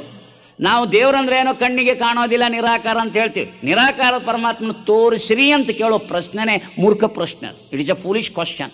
ತೋರಿಸ್ರಿ ಅಂತಂದ್ರೇನು? ನಾನು ಆಕಾಶ ತೋರಿಸ್ರಿ ಅಂತಂದ್ರೆ ಅದು ಫೂಲಿಶ್ ಕ್ವಶನ್ನೇ. ಅದಕ್ಕಾಗಿ ಆಕಾಶವನ್ನು ತೋರಿಸ್ಲಿಕ್ಕೆ ಬರೋದಿಲ್ಲ, ಅದನ್ನು ಗ್ರಹಿಸ್ತೀವಿ. ಎಲ್ಲದಕ್ಕೂ ಅವಕಾಶ ಮಾಡಿ ಕೊಟ್ಟಿರುವುದು ಯಾವುದೋ ಅದು ಆಕಾಶ. ಅನಂತ ಕೋಟಿ ಬ್ರಹ್ಮಾಂಡಗಳು ಯಾವುದರ ಗರ್ಭದಲ್ಲಿ ಇದೆಯೋ ಅದು ಆಕಾಶ ಅಂತ ಹೇಳ್ತೀವಿ. ಅದು ಪ್ರತ್ಯಕ್ಷ ಪ್ರಮಾಣ ಅಲ್ಲ, ಅದು ಒಂದು ಊಹೆ, ಅದು ಅನುಮಾನ ಪ್ರಮಾಣ. ಹಾಗೆ ಈಗ ದೇವರು ತೋರಿಸ್ರಿ ಅಂತ ಯಾರಾದರೂ ಬಹಳಷ್ಟು ಹಠ ಮಾಡಿದರೆ ಒಂದು ಕೆಲಸ ಮಾಡ್ಬೇಕಮ್ಮ, ನೀವೇನು ಮಾಡ್ಬೇಕು ಗೊತ್ತೈತೇನೋ? ನೇತ್ ಕಪಾಲ್ ಗಟ್ಟಿಗೆ ಬಿಗಿಬೇಕು. ಅವ್ರಿಗೇನು ಬರ್ತತೆ? ಕೋಪ ಬರ್ತವೆ. ಯಾಕೆ ಹೊಡೆದ್ರಿ ಅಂತ. ಯಾಕೆ ಹೊಡೆದ್ರಿ ಅಂದ ಕೂಡಲೇ ಹೊಡೆದ್ರೆ ಏನಾಕದಂತ ಕೇಳ್ಬೇಕು ನೀವು. ಏನು ಉಮ್ಮ ಹೊಡೆದ್ರೆ ಏನಾಕದಂತ ಕೇಳ್ಬೇಕು. ಹೊಡೆದ್ರೆ ಕತೆ ಇಲ್ಲ ಬಾರ ಮುಡ್ಯದಂತ ಹೇಳ್ತಾರೆ. ಬಾರ ಮುಡಿದ್ರೆ ಏನಾಕದಂತ ಕೇಳ. ಅವಾಗ ಒಳಗ ಹಲ್ಲು ರಕ್ತ ಬರ್ತದಂತ. ರಕ್ತ ಬಂದ್ರೆ ಏನಾಕದಂತ ಕೇಳ. ಕೀವು ಹಾಕದಂತ. ಕೀವಾದ್ರೆ ಏನಾಕದಂತ ನೋವು ಹಾಕದ. ಹಂಗಾರೆ ನೋವು ಹೆಂಗೆ ತೋರಿಸು ಅಂತ ಕೇಳ್ಬೇಕು. ನೋವು ಹೆಂಗೆ ತೋರ್ಸಕ್ಕೆ ಬರ್ತದ್ರಿ ಅಂತ. ಹಂಗಾರೆ ದೇವ್ರ ಹೆಂಗೆ ತೋರ್ಸಕ್ಕೆ ಬರ್ತದ್ರಿ ಜಂಟಲ್ಮನ್ ಅನ್ಬೇಕು. ಈ ನೋವು ಅನ್ನೋದು ಅನುಭವ ವೇದ್ಯ. ನೋವ ಈಗ ನಾನು ಹೊಟ್ಟೆ ನೋವಾಗಿದೆ, ನಾನು ಸ್ವಲ್ಪ ಕಷ್ಟಪಡ್ತೀನಿ, ನಿಮ್ಗೇನು ಗೊತ್ತದು? ನಿಮ್ಗೇನು ಗೊತ್ತಾಗತ್ತೆ? ನಾನು ಹೊಟ್ಟೆ ನೋವ ನಿಮ್ಗೆ ಹೆಂಗೆ ಗೊತ್ತಾಗತ್ತೆ? ನಾನು ಹಲ್ಲು ನೋವಾಗೈತಿ, ಅದು ನಿಮ್ಗೆ ಅನುಭವ ಆಗೋದಿಲ್ಲ. ಆದ್ದರಿಂದ ದೇವರು ಅನುಭವ ವೇದ್ಯ. ಆದ್ದರಿಂದ ದೇವರಂತಕ್ಕಂಥದ್ದು ಒಂದು ಲ್ಯಾಬೊರೇಟರಿಲಿ ತೋರಿಸ್ತಕ್ಕಂಥ ಒಂದು ಸಾಕಾರ ವಸ್ತು ಅಲ್ಲ. It is not A matter. Matter ಇದ್ದರೆ ಜಡವಾದ ವಸ್ತು ಇದ್ದರೆ ರೂಪ ಸಾಕಾರ ಇದ್ದರೆ ಅದನ್ನು ತೋರಿಸ್ಬೋದು. ಆದರೆ ಅದು ನಿರಾಕಾರವಾಗಿರ್ತಕ್ಕಂಥ ವಸ್ತುವನ್ನು ತೋರಿಸ್ಲಿಕ್ಕೆ ಬರೋದಿಲ್ಲ ಅನ್ನೋದನ್ನು ತಾವು ನೆನಪಿನಲ್ಲಿಡಬೇಕು. ಇನ್ನೊಂದು ನಾನು ನಿಮ್ಗೆ ಹೇಳ್ಬೋದು, ಏನಪ್ಪ ಅಂತಂದರೆ ದೇವರು ತೋರಿಸ್ರಿ ಅಂತ ಹೇಳೋದಕ್ಕೆ ಇನ್ನೊಂದು ಉದಾಹರಣೆ ಹೇಳ್ತೀನಿ. ನಾನು ನಿಮ್ಗೊಂದು ಕೇಳ್ತೀನಿ, ಏನಪ್ಪ ನೀವು ನಿಮ್ಮ ಅಪ್ಪನ ನೋಡಿರಿ ಏನು ಅಂತ ಕೇಳ್ತೀನಿ. ಅವ್ರು ಹೇಳ್ತಾರ, ಕೆಲವರು ನೋಡಿವಿ ಅಂತ ಹೇಳ್ತಾರೆ. ಹೆಂಗೆ ನೋಡಿರಿ? ಅಲ್ಲ ನಾವು ಕೂಡೆ ಬಂದೀವಿ ಅಪ್ಪ, ನಮ್ಮ ಅಪ್ಪ ನಾವು ಕೂಡೆ ಬಂದೀವಿ ಅಂತ ಹೇಳ್ತಾರೆ. ಹೌದಲ್ಲ, ಕೂಡೆ ಬಂದೀವಿ ಅಂತ ಹೇಳ್ತಾರೆ. ಆದರೆ ಇವನೇ ನಿಮ್ಮ ಅಪ್ಪ ಅಂತ ತಿಳ್ಕೊಂಡು ನಿಮ್ಗೆ ಹೆಂಗೆ ಗೊತ್ತಾಯಿತು ಅಂತ ನಾವು ಕೇಳ್ತೀವಿ. ಯಾಕೆ? ಪ್ರತ್ಯಕ್ಷ ಪ್ರಮಾಣದಿಂದ ನಿಮ್ಮ ಅಪ್ಪ ನೀವು ನೋಡೋಕ್ಕಾಗಲ್ಲ. ಯಾಕೆ ನೋಡೋಕ್ಕಾಗಲ್ಲ? ನೋಡ್ರಿ, ನಾವು ಹುಟ್ಟಿದ ನಂತರ ನಮ್ಮ ಅಪ್ಪ ನಮ್ಮ ಲಗ್ನ ಮಾಡ್ಕೊಂಡ್ರೆ ಏನೋ? ನಾವು ಹುಟ್ಟಿಗಿಂತ ಮೊದಲೇ ಲಗ್ನ ಮಾಡ್ಕೊಂಡಾರ. ಕನಿಷ್ಠ 1 ವರ್ಷದ ಮೊದಲು ಲಗ್ನ ಮಾಡ್ಕೊಂಡಿರ್ತಾರಲ್ಲ, ಹೌದಲ್ಲ? 9-10 ತಿಂಗಳ ಮೊದಲು ಮಾಡ್ಕೊಂಡಿರ್ಬೇಕು. ನಮಗೆ ಯಾವ ಅಪ್ಪ ಆಗಿರ್ತಾನ ಅವ ಮೊದಲ 9-10 ತಿಂಗಳ ಮೊದಲೇ ಅಪ್ಪ ಆಗಿರ್ತಾನ, ಒಬ್ಬ ಗಬ್ರು ಗಾಡೆ ಯಾವನೋ ಒಬ್ಬ, ಹೌದಲ್ಲ? ಅಂದ ಮೇಲೆ ನಾವು ಹುಟ್ಟುತ್ತೀವಲ್ಲ, ಹುಟ್ಟಿದ ಕೂಡಲೇ ಯಾರು ಹೇಳ್ತಾರ? ತಾಯಿ ಹೇಳ್ತಾಳ. ಏನೋ ನೀನು ಅಪ್ಪ ನೀನು ಅಪ್ಪ ನೀನು ಅಪ್ಪ ಅಂದ ಕೂಡಲೇ ಇದು ಹುಟ್ಟಿದ ಕೂಡಲೇ ಮಗು ದೊಡ್ಡದಾದ ಕೂಡಲೇ ಸ್ವಲ್ಪ ಮಾತು ಬರಕತ್ತ ಕೂಡಲೇ ಡ್ಯಾಡಿ ಡ್ಯಾಡಿ ಬಾಬಾ ಬಾಬಾ ಅಪ್ಪ ಅಪ್ಪ ಅಪ್ಪ ಅಪ್ಪ ಅಂತ ಹೋಗ್ತಾವೆ. ಇದೇನು ಪ್ರತ್ಯಕ್ಷ ಪ್ರಮಾಣೇನ ಅಲ್ಲ. ತಾಯಿಯಲ್ಲಿ ವಿಶ್ವಾಸವನ್ನಿಟ್ಟು ತಂದೆಯನ್ನು ನಂಬುವಂತೆ ಗುರುಗಳಲ್ಲಿ ಮಹಾತ್ಮರಲ್ಲಿ ನಂಬಿಟ್ಟು ದೇವರನ್ನು ನಂಬಬೇಕು. ಯಾರು ನಂಬೋದಿಲ್ಲ ನಿಮ್ಮ ಅಪ್ಪನ ಹೆಸರು ಬರ್ಕೋಬಾರ್ದು, ಬೇಕಾದ್ರೆ ಅವನ ಹೆಸರು ಬರ್ಕೊಳ್ರಿ. ಅವನ ಹೆಸರು ಬರ್ಕೊಳ್ಳೋದು ಭಾಳ ಅಪಾಯಕಾರಿ ಐತೆ, ಅದು ಡೇಂಜರಸ್, ಅದು ಗೊತ್ತಾ? ಅದೆಲ್ಲ ಒಳ್ಳೆ ಮಾತಲ್ಲ, ಅದನ್ನ ಹೇಳಬಾರ್ದು, ತಿಳಿತಲ್ಲ? ಆದ್ದರಿಂದ ತಾಯಿಯನ್ನು ನಾವು ನಂಬಿದೆ, ತಂದೆಯನ್ನು ಹೆಂಗೆ ಒಪ್ತೀವಿ ಹಾಗೆ ಗುರುಗಳು ಮಹಾತ್ಮರು ನೋಡಿ ಎಲ್ಲಾನು ನೋಡೇ ನಂಬೇಕೇನು ನಾವೇ? ಅಲ್ಲ, ಈ ಜಗತ್ತಿನಲ್ಲಿ ಅನೇಕ ವಸ್ತುಗಳು ನಾವು ನೋಡಿರೋದಿಲ್ಲ, ಆದರೂ ಅವ್ರು ಹೇಳ್ಯಾರ ಇವ್ರು ಹೇಳ್ಯಾರ ನಂಬುದಿಲ್ಲೇನು? ಹಾಗೆ ಅದಕ್ಕೆ ಶ್ರದ್ಧೆ ಭಾಳ ಮಹತ್ವ. ಬಿಲೀಫ್ ಕ್ಯಾನ್ ಮೂವ್ ಮೌಂಟನ್ಸ್ ಅಂತ ವಿವೇಕಾನಂದ ಹೇಳ್ತಾರೆ. ಆದ್ದರಿಂದ ನಂಬಿದವರಿಗೆ ಇಂಬೂ ನೀನೇ ಬಸವಲಿಂಗ, ನಂಬದವರ ಎದೆಯೊಳಗೆ ಅಂಬೂ ನೀನೇ ಬಸವಲಿಂಗ. ಅದಕ್ಕಾಗಿ ನಂಬಿಕೆ ಅನ್ನೋದು ಭಾಳ ಮಹತ್ವದ. ದೇವರಂತಕ್ಕಂಥ ವಸ್ತು ಏನೈತಿ ಅದು ಲ್ಯಾಬೊರೇಟರಿಯಲ್ಲಿ ಪ್ರತ್ಯಕ್ಷವಾಗಿ ತೋರಿಸ್ತಕ್ಕಂಥ ವಸ್ತುವಲ್ಲ. ಅದು ಗುರುಗಳಲ್ಲಿ ಇರ್ತಕ್ಕಂಥ ನಂಬಿಕೆ ವಿಶ್ವಾಸದಿಂದ ಅದು ಅನುಭವವೇದ್ಯವಾಗಿರ್ತಕ್ಕಂಥದ್ದು. ಅವರಲ್ಲಿ ನಂಬಿ ನಾವು ಸ್ವತಃ ಅನುಭವವನ್ನು ಮಾಡ್ಕೋಬೇಕು. ಅಂದ್ರೆ ದೇವರಂತಕ್ಕಂಥ ವಸ್ತು ನಮಗೆ ತಿಳಿಲಿಕ್ಕೆ ಸಾಧ್ಯ ಆಗ್ತದೆ ಮತ್ತು ಸಾಕ್ಷಾತ್ಕಾರ ಮಾಡಲಿಕ್ಕೂ ಸಾಧ್ಯವಾಗ್ತದೆ. ಈಗ ನಿಮಗೆ ಇನ್ನೊಂದು ಮಾತು ಹೇಳ್ತೀನಿ, ಏನಂದರೆ ಆತ್ಮ ಆತ್ಮ ಆತ್ಮ ಐತಿಲ್ಲೋ ಅಂತ ಕೇಳ್ಕೊಳ್ತಾರೆ. ಈಗ ಈ ವಸ್ತುಗಳನ್ನು ನೀವು ನೋಡ್ತೀರಿ, ಯಾವ ಬೆಳಕಿನಲ್ಲಿ ನೋಡ್ತೀರಿ? ಮತ್ತು ದೀಪದ ಬೆಳಕನ್ನು ನೋಡ್ತೀರಿ. ಆಮೇಲೆ ರಾತ್ರಿ ಸಮಯದಲ್ಲಿ ದೀಪದ ಬೆಳಕು, ಕಣ್ಣಿನ ಬೆಳಕು. ಹಗಲಿನಲ್ಲಿ ಸೂರ್ಯನ ಬೆಳಕು, ಕಣ್ಣಿನ ಬೆಳಕು ನೋಡ್ತೀವಿ. ಮಲ್ಕೊಂತೀವಿ, ಕಣ್ಣು ಮುಚ್ಕೊಂಡು ಮಲ್ಕೊಂತೀವಿ. ಕಣ್ಣು ಮುಚ್ಕೊಂಡು ಮಲ್ಕೊಂಡಾಗ ಏನೂ ಕಾಣೋದಿಲ್ಲ, ಹೌದಲ್ಲ? ಆವಾಗ ನಿಮಗೆ ನಿದ್ರೆ ಬೀಳ್ತದೆ, ಕನಸು ಬೀಳ್ತದೆ, ಹೌದಲ್ಲ? ಕನಸಿನಾಗ ನೀವು ಎಲ್ಲೋ ಹೋದಂಗೆ ಲಾಲ್ಬಾಗ್ ಹೋದಂಗೆ, ಅಲ್ಲೆಲ್ಲ ತಿರುಗಾಡ್ದಂಗೆ, ಅವಾಗ ನಿಮ್ಮ ಹಳಿ ಗೆಳೆಯರು ಬಿಟ್ಟದಂಗೆ, ಅವ್ರಿಗೆ ನೀವು ಕೈ ಕುಲುಕಿದಂಗೆ, ಮಾತಾಡ್ದಂಗೆ ಎಲ್ಲ ಕನಸು ಬಿಡ್ತವೆ. ಇಂಥ ಕನಸು ಬಿಡ್ತಾವೆ. ಅಂದಮೇಲೆ ಈ ಕಣ್ಣು ಕಾಣೋದಿಲ್ಲ, ಇಂದ್ರಿಯಗಳು ಕಾಣೋದೇ ಇಲ್ಲ. ಅಲ್ಲಿ ಮತ್ತು ನಿಮ್ಮ ಮನಸ್ಸು ಅಲ್ಲಿ ಹೋಗಿರ್ತದೆ, ಎಲ್ಲ ನೋಡ್ತದೆ, ತಿರುಗಾಡ್ತದೆ, ಅಡ್ಡಾಡಿ ಬರ್ತದಲ್ಲ. ಮತ್ತು ಅಲ್ಲಿ ಒಂದು ಬೆಳಕಿದ್ರೆ ಅಲ್ಲಿ ಅಡ್ಡಾಡಿ ಹೋಗ್ಬೇಕು. ನೀವು ಅಡ್ಡಾಡ್ಬೇಕಾದ್ರೂ ಸಹಿತ ಕನಸಿನಾಗ ಹೋಗ್ಬೇಕಾದ್ರೆ ಟ್ರಕ್ ಬಂದ್ರೆ ಹಿಂಗೆ ಮಾಡೇ ಹೋಗ್ತಿರ್ತೀರಿ ಕನಸಿನಾಗ ಸಹಿತ. ಅಲ್ಲಿ ಏನರ ಬಂದ್ರೆ ತಿರುಗಿ ಹಿಂಗೆ ಹೋಗ್ತೀರಿ. ಹಂಗಲ್ಲ, ಅದೇನೋ ಕಾಣ್ತಿರ್ತಲ್ಲ. ಅದು ಯಾವ ಬೆಳಕಿನಲ್ಲಿ ಇದೆಲ್ಲ ವ್ಯವಹಾರ ನಡೀತದ? ಆತ್ಮನ ಬೆಳಕಿನಲ್ಲಿ. ಆದ್ದರಿಂದ ಆತ್ಮ ಅಂತಕ್ಕಂಥ ವಸ್ತು ಐತೆ ಅಂತ ಒಪ್ಕೋಬೇಕಾಗತ್ತೆ. ನಿಮಗೆ ಇನ್ನೊಂದು ಇಕ್ವೇಷನ್ ಹೇಳ್ತೀನಿ, ಆತ್ಮದ ಬಗ್ಗೆ ಭಾಳ ಚಂದ ಇಕ್ವೇಷನ್ ಹೇಳ್ತೀನಿ. ಏನಂದರೆ, ಈಗ ದೇವರು ಇಲ್ಲ ನಾಸ್ತಿಕರನ್ನವರು ಒಂದು ವಾದ ಮಾಡ್ತಾರೆ. ಅವ್ರಿಗೆ ಒಂದು ಉತ್ತರ, ದೇಹ minus X is equal to ಹೆಣ. ಇದನ್ನೆಲ್ಲರೂ ಒಪ್ತಾರೆ. ಏನೋ, ಈ ದೇಹದೊಳಗೆ ಯಾವುದೋ ಒಂದು ವಸ್ತು ಹೋದ್ರೆ ಈ ದೇಹ ಏನಾಗ್ತದ? ಹೆಣ ಆಗ್ತದೆ, ಹೌದಾ? ಹೆಣ ಆಗ್ತದೆ. ಹಂಗಾರೆ ಏನು ಹೋಯ್ತು ಅಂತಾರೆ ಜನ? ಪ್ರಾಣ ಹೋಯ್ತು ಅಂತಾರೆ. ಏನಂತಾರ? ಪ್ರಾಣ ಹೋಯ್ತು ಅಂತ. ಓಕೆ, ಪ್ರಾಣ ಹೋಯ್ತು ಅಂತಂತಾರ. ಹಂಗಾರೆ ನಾವು ಕೇಳ್ತೀವಿ ಪ್ರಾಣ ಅಂದ್ರೆ ಏನು ಅಂತ ಕೇಳ್ತೀವಿ. ಅವಾಗ ಅವ್ರು ಏನು ಹೇಳ್ತಾರ? ಗಾಳಿ. ಒಳ್ಳೆ. ಹಂಗಾರೆ ಯಾವ ಇದು ಹೊರಟು ಹೋಗ್ತದೆ, ಅದರಿಂದ ಈ ದೇಹ ಹೆಣ ಆಗ್ತದೆ. ಆ ಹೋದ ವಸ್ತುವನ್ನು ಒಳಗೆ ತುಂಬಿಬಿಟ್ರೆ ಮತ್ತೆ ಇದು ಬದುಕಬೇಕಲ್ಲ, ಹೌದಲ್ಲ? ಇಕ್ವೇಶನ್ ಏನು ಹೇಳ್ತದೆ? ದೇಹ ಮೈನಸ್ ಗಾಳಿ ಈಸ್ ಈಕ್ವಲ್ ಟು ಹೆಣ, ಹೆಣ ಪ್ಲಸ್ ಗಾಳಿ ಈಸ್ ಈಕ್ವಲ್ ಟು ದೇಹ ಆಗಬೇಕಲ್ಲ. ಹಂಗೆ ಆಗೋದಿಲ್ಲ. ಈಗ ದೇಹದಲ್ಲಿ ಪ್ರಾಣ ಹೊರಟು ಹೋದ್ರೆ, ಗಾಳಿ ಹೊರಟು ಹೋದ್ರೆ ಮನುಷ್ಯ ಸಾಯ್ತಾನ ಅಂದಮೇಲೆ ಗಾಳಿ ತುಂಬು ವಿಧಾನಗಳದಾವಲ್ಲ. ಪೆಟ್ರೋಲ್ ಬಂಕಿಗೆ ಹೋದ್ರೆ ಗಾಳಿ ತುಂಬುತ್ತಾರೆ, ಇಲ್ಲಾಂದ್ರೆ ಸೈಕಲ್ ಪಂಪ್ ತಗೊಂಡು ಗಾಳಿ ಹೊಡಿಬಹುದು. 9 ರಂಧ್ರ ಅದಾವಲ್ಲ, ಗೊತ್ತದಿಲ್ಲ? 9 ರಂಧ್ರ, 1 2 3 4 5 6 7 8 9, ಹೌದಾ? 9 ಅದಾವ. ಈ 9 ರಂಧ್ರದಾಗ 1 ರಂಧ್ರದಲ್ಲಿ ಸೈಕಲ್ ಪಂಪ್ ಇಟ್ಟು ಗಾಳಿ ಹೊಡೆದ್ರೆ ಬದುಕ್ತಾನೇನು ಮನುಷ್ಯ? ಹಂಗೆ ಬದುಕ್ತಿದ್ರೆ ಎಷ್ಟು ಮಂದಿ ಸತ್ರು? ದೊಡ್ಡ ಮನುಷ್ಯರು ಸತ್ರಲ್ಲಪ್ಪ. ದೇಶಾಳವರು, ಜಗತ್ತಾಳವರು, ದೊಡ್ಡ ಮನುಷ್ಯರು ಸತ್ರಿಲ್ಲ. ಮತ್ತು ಅವ್ರಿಗೆ ಯಾಕೆ ಬದುಕ್ಸಕ್ಕಾಗಲಿಲ್ಲ? ಆದ್ದರಿಂದ ದೇಹ ಮೈನಸ್ ಗಾಳಿ ಅಲ್ಲ, ದೇಹ ಮೈನಸ್ ಪ್ರಾಣ ಅಂದ್ರೆ ಪ್ರಾಣ ಪ್ಲಸ್ಸಿಂಗ್ ಸಮಥಿಂಗ್ ಈಸ್ ಈಕ್ವಲ್ ಟು ಇದು. ಗಾಳಿಯಲ್ಲಿ ಏನೋ ಒಂದು ವಸ್ತು ಹೊರಗೆ ಹೋಗ್ತದೆ, ಬರೇ ಗಾಳಿ ಅಲ್ಲ, ಗಾಳಿಯಲ್ಲಿ ಇನ್ನೊಂದು ವಸ್ತು ಅದ. ಆ ವಸ್ತು ನಮಗೆ ತುಂಬಕ್ಕೆ ಬರೋದಿಲ್ಲ.